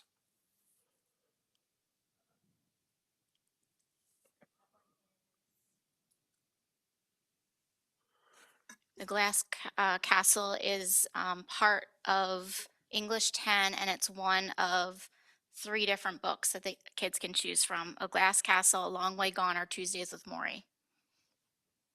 Okay. And Mrs. Lindemuth gave a good presentation of the other one. Just so you know, Mr. Lindemuth, the themes in this one that I find questionable are sexual assault, alcoholism, domestic abuse, profanity, violence, a lot more sexual content. This book is just rife with things that I don't think are appropriate. My second question is, you say there's opt-outs for the books and the readings. With the films, I mean, a lot of school districts require parental sign-off on movies when they show in class. Is that part of this Romeo and Juliet experience as well, or does that apply? And Dr. Kirkpatrick, you can correct me if I'm mistaken, but I believe anything that's PG-13 needs to have a parental permission slip. So I believe The Glass Castle, I think, is actually shown as a movie at some point, or maybe not. But I know Romeo and Juliet, you have to sign off on. There would be parent notification for Romeo and Juliet. There's also parent notification for The Glass Castle, so that the parents know ahead of time that that is an optional book and they can choose, you know, to talk to their child about choosing a different text. So I am struggling with it, with these books. I'm seeing it from both sides. I know one of the some of the students who read Glass Castle talked about how it gave them insight. They were part of a family with foster kids, and they were one of the biological kids, and it gave them an insight.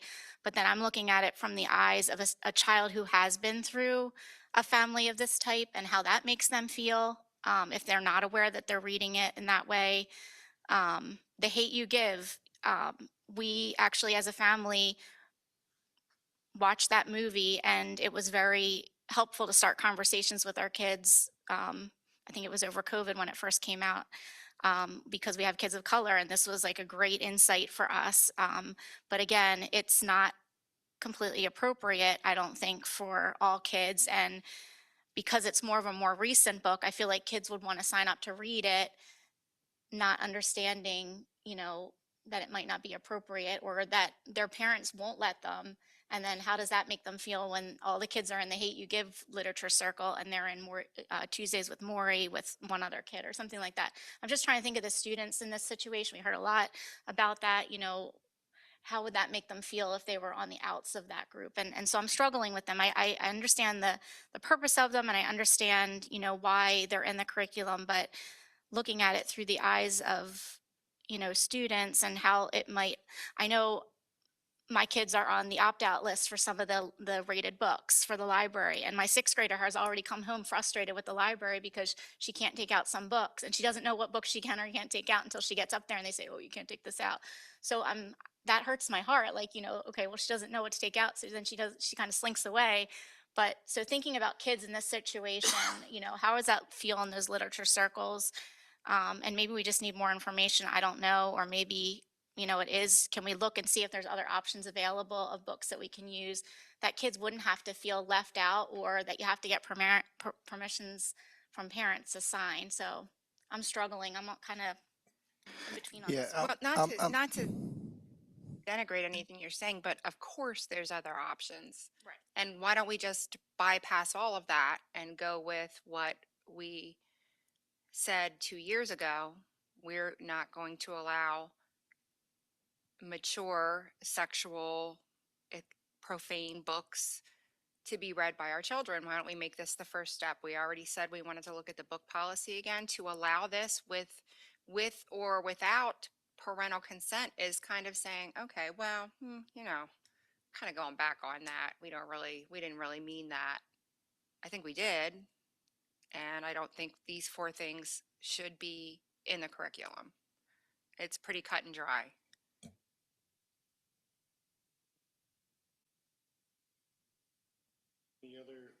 Any other comments or questions? I agree. I would make a motion that we postpone this until we are able to.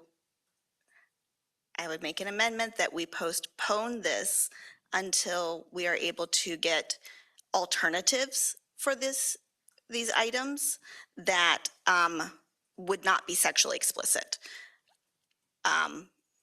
So alternatives to what we've been what has been presented, including the 1996 version of the Romeo and Juliet.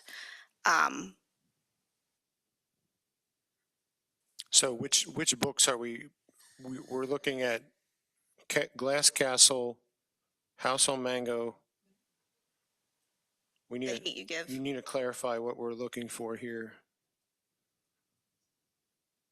So would we be able to, because this is a small part of the curriculum, I mean, it's a big part because it's the books, but it's a small part of the many pages that we have to approve. Would you be in favor of approving the curriculum without, like, making an amendment to approve the curriculum without these items? That we could approve the rest of the curriculum, but we're not going to approve those few items, and then the administration can go back and see if there's other items we can add or just take them out. I would be amenable to doing that, absolutely. Okay, so then we need to amend the motion. So I'm moving to amend the motion that we approve the 9 through 12 curriculum without the Hate You Give, The House on Mango the Street. House on Mango Street, the Glass Castle, the poem Daddy, and The Romeo and Juliet, 1996 version 1996 version of Romeo movie. and Juliet. Second. All right, so we have an amended motion to accept the curriculum as written with the exceptions of the following: Glass Castle, House on Mango Street, Hate You Give, Romeo and Juliet 1996 version of the film, and the poem Daddy. Is that correct? Okay. So we have a second, correct? Correct. All right. Are we ready to vote, or do we have other comments? All right, we're finally ready to vote on that, Mrs. Maxwell.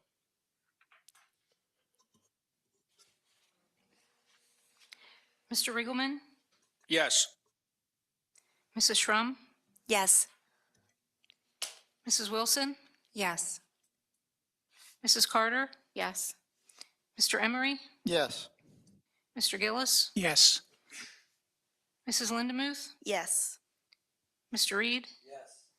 Mr. Lindemuth, Yes. And just so I'm clear, for Dr. Kirkpatrick and her team, do you want other versions of books to be brought forward that we can add in those places? Yeah, alternatives. I would encourage that when we are looking at books, that sexual assault not be so prevalent. That is very prevalent in all of those books. And it's something that is very concerning to me that we have so much emphasis on sexual assault in so many of the books that are part of our curriculum. I think we have billions of books out there that we would absolutely be able to pull something that would do the same things without such an emphasis on sexual assault. And the comment tonight was made that why can't we read a book that is cheerful and fulfillment and about life that is worth living instead of rage and deceit and crime and criminal. I think there should be an option out there that kids are to enjoy what they're reading. So I just put forward something a little bit more colorful and a little bit more that isn't of rage, because well, just no, I couldn't. When I brought up the books before that I had a problem with, everyone was laying like I was nuts, and I'm like, they all have to deal with rage. We don't have to teach rage. Rage is already out there. They can't see it. That's their, and I just wish that one of the books didn't have to deal with rage. And I was said that no, that they're going to allow them. And I was like, well, so I went through a lot of those books and read a lot more than I normally do. And I was frustrated at that point. And that was about 4 or 5 years ago.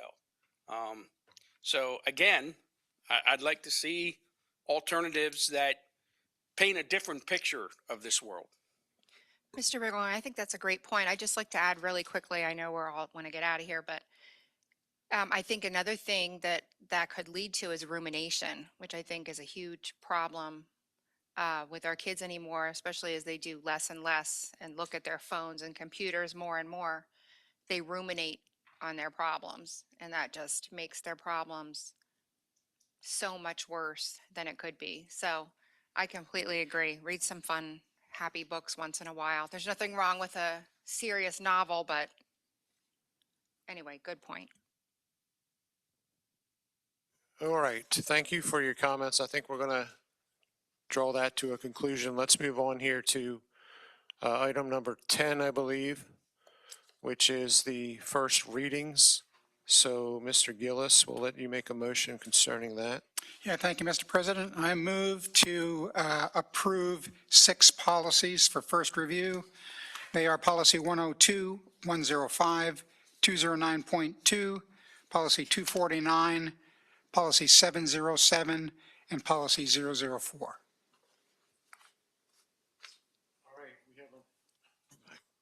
We have a motion. Do we have a second on that? Second. All right, we have a motion and a second to approve the policies. I believe there's 6 of them. Yeah, all 6 policies there. Do we have any questions or comments, concerns about any of those? I will add that I have received no changes for several of these PSBA-initiated policies, which are 102, 105, 209.2, and 249, which is district administrated. I got no comments on those policies. We had received comments on Policy 707. Those comments have been incorporated into the change in Policy 707, so that is good to go. I believe there are some concerns or comments on Policy 004 that we'll bring up and talk about. Regarding Policy 004, well, I do think this policy deserves some discussion. And as Mr. Lindemuth said, it's definitely a positive thing. However, right now we have a lot more pressing issues that need our attention and our time. So I make a motion to table this policy until a later date. All right, so we have a motion to accept the first readings other than 004 and to table decision on that policy. Do we have a second to that? Second. All right, we have a second to that. Are there any questions or comments concerning that? I think it would be helpful. I have been reviewing, I was looking at policy 707, but also 004. And I think there are some things that we can, some language tweaks maybe, just to be more clear of that position so that we, just looking at other districts, I saw some good things that I'd like to add. I think it's a great idea for sure, and something we want to continue. And a lot of school districts have student reps without a policy for it, and they just continue to do it year after year. I love that we want to put it in as a policy, but I think we just need to round it out a little more so that it's clear for the student represent. Annika did a great job describing tonight what her role is, but none of that is in the policy. And I think maybe some language changes in there to help round that out so people know what they're getting into would be helpful. I agree. I think codifying what the expectations are and what the roles are for everybody in that particular policy would be very helpful. I think it's absolutely a great idea for us to honor the student representative's request, but I think we need to do it with wisdom and due diligence. We want to make sure that we do it the best that we can. So I think that postponing that vote so that we can work on that a little bit more is a fantastic idea.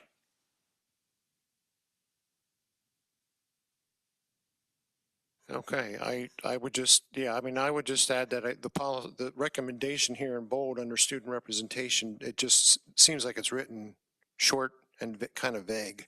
Like I do think maybe we need to take a little time to revise that a little bit better. So any other comments or questions? So we need a consensus vote for the new motion.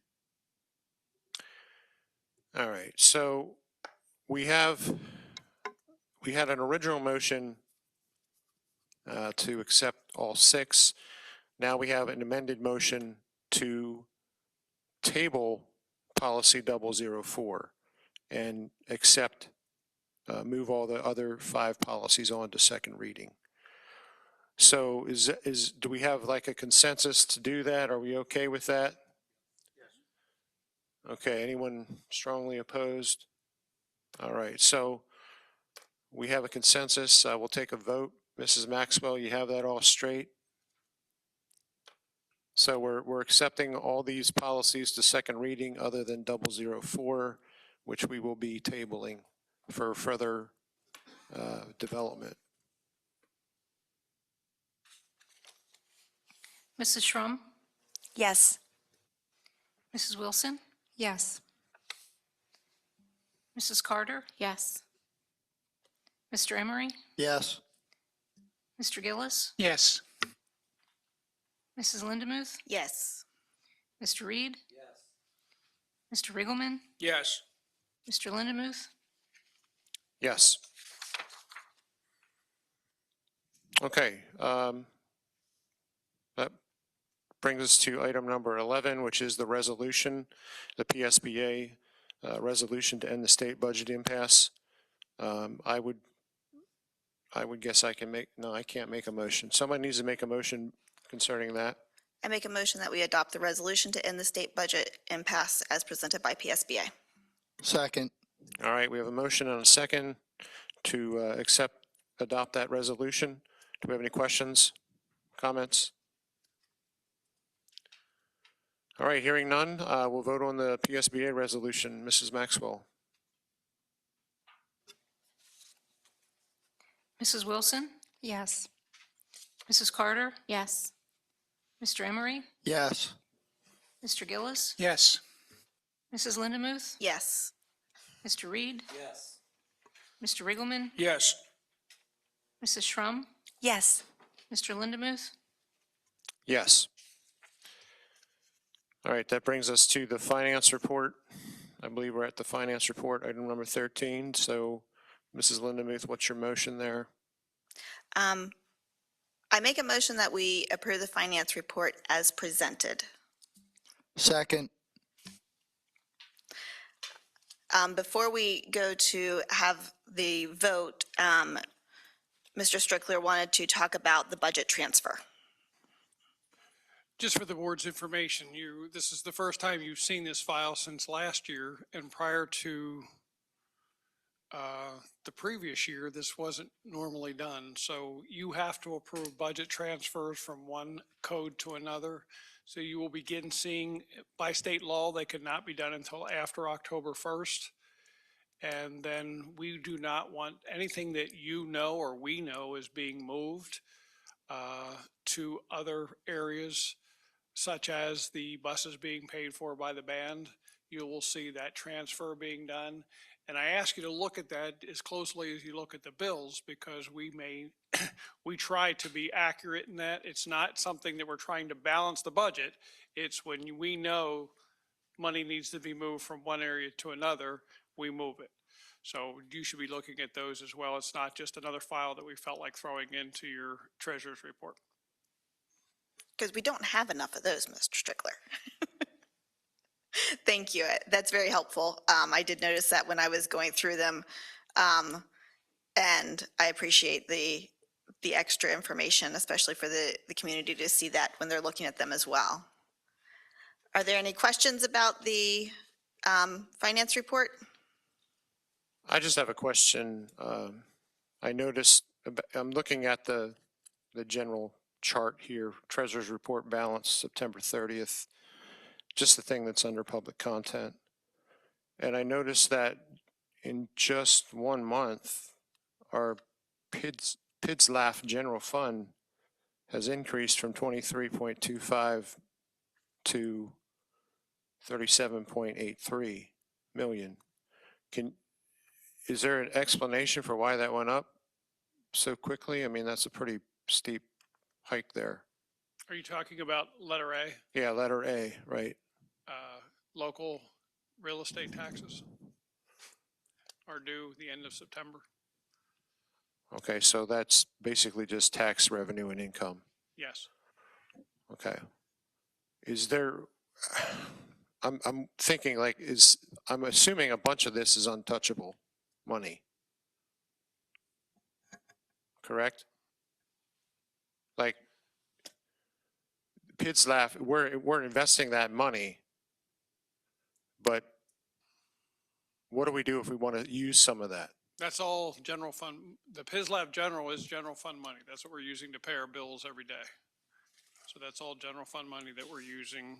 It's invested on a weekly basis. We basically every Tuesday is the day the district pays their bills because it's then invested from Wednesday through the following Monday.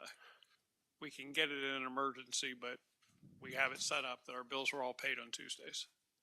So we're anticipating a lot of expenses coming in to chip away at letter A there. Okay.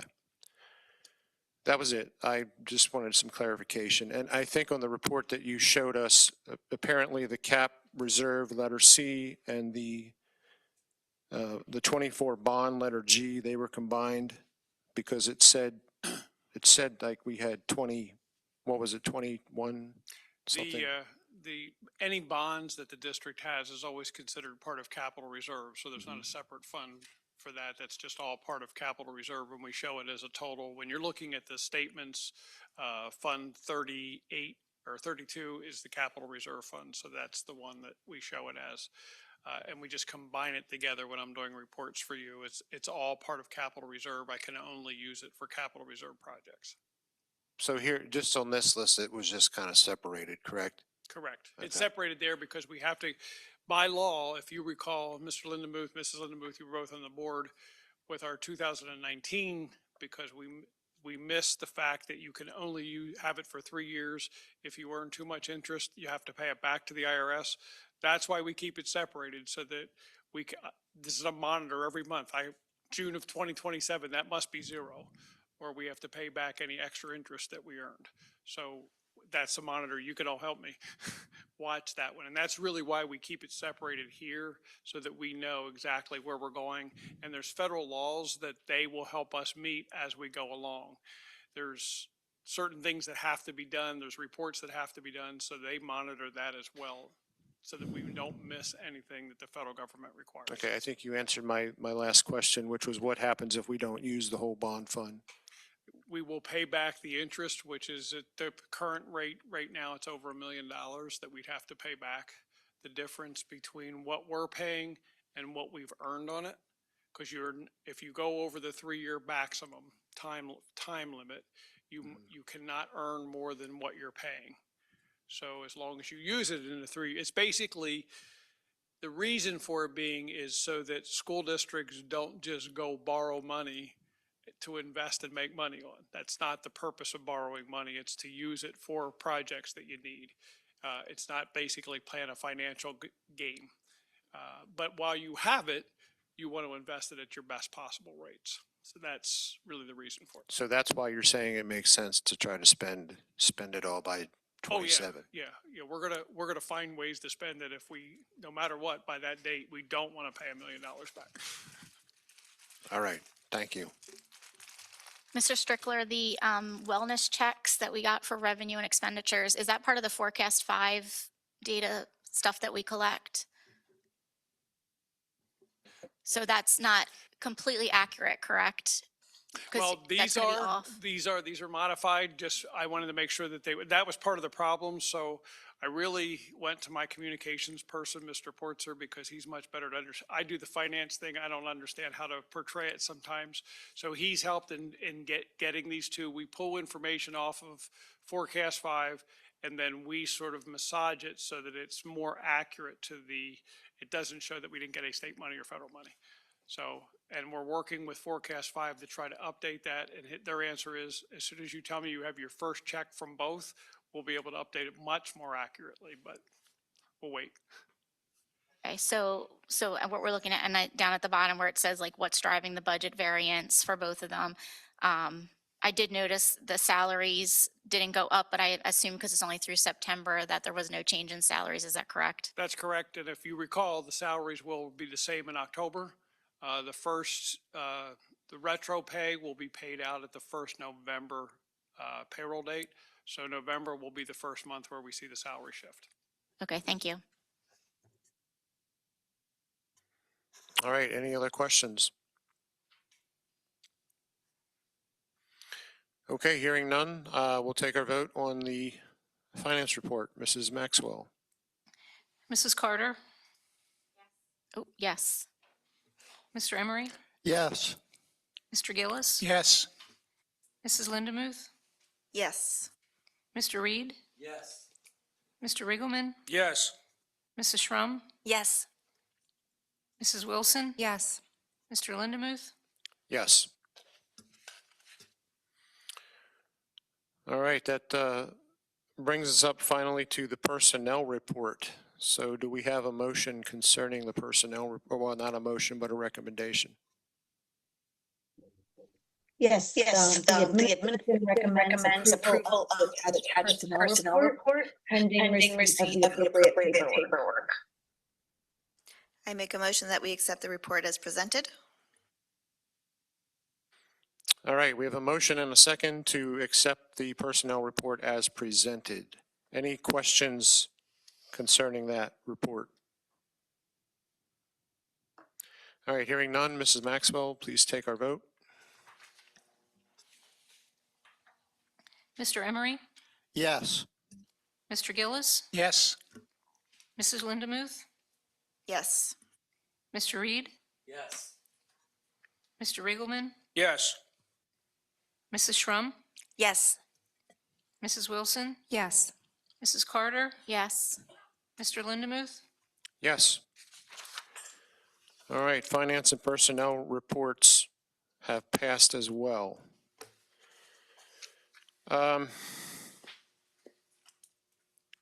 Mr. Riggleman, is there anything you'd like to say quickly? Tonight, there was addressed that, our facilities and how bad they are. And I have to agree. In fact, before I joined in 2 years ago, back into the board, I had made a statement that a major complaint of our students with our facilities was unacceptable. There's doors missing, toilets that didn't flush, sinks that didn't work, dryers for hand dryers that didn't work. And I brought it to the administration before I even came back on the board. And our newspaper, Lancaster New Era, stated that I brought up that the shitters didn't work. Now listen, I'm not here to drama our facilities. But I will put out that, on our list of board members, there's no phone numbers anymore. I wish to put mine back on and I'll accept text messages from any student that is upset that the facility isn't up to code. There's a door that's missing in our bathrooms is unacceptable. A toilet that doesn't flush is unacceptable. A sink that doesn't turn on is unacceptable. Any facility, I just need a text message, a picture, the location of our school that doesn't meet the students' acceptable facility from 12 noon to 3 o'clock in the afternoon. That's during school hours. They can text me a picture, text me a location and their name. And I will look into this and give it to the administration for the repairs. So if anyone is saying that the board doesn't care about our facility, that's not true. We do care. The only thing is that I'm restricted to go into the school and look if these facilities are done. So if I bring it to the administration, they don't fix it, and I'm still getting text messages, they're going to get it back again that why isn't these facilities back on that they're fixed? Because it's going to be years until we see any kind of new facility. And I do not want our students waiting for this new facility because a bathroom sink that doesn't work and it's been out and hasn't worked for months. That's unacceptable. So I'm asking the administration to put my phone number back on, Text only. Don't call me at 3 o'clock in the morning. I'm not going to answer. Text message from 12 to 3. Any facility issue can text me, location, and that phone number is 717-824-2552. Thank you. All right. With that being said, we'll just close with a couple announcements here. We did have some executive sessions. We had one actually last week. It was held via Zoom, October 23rd. That was in the evening, and that dealt with a personnel matter. We also had an executive session tonight prior to the meeting, and that was held to discuss legal matters. So with that being said, I think that's all of the sessions we had. So do we have a motion for adjournment? And make a motion, we adjourn? Motion and a second? Second. All right, all those in favor say aye. Aye. Any opposed? All right, thank you and have a good evening. Meeting is adjourned.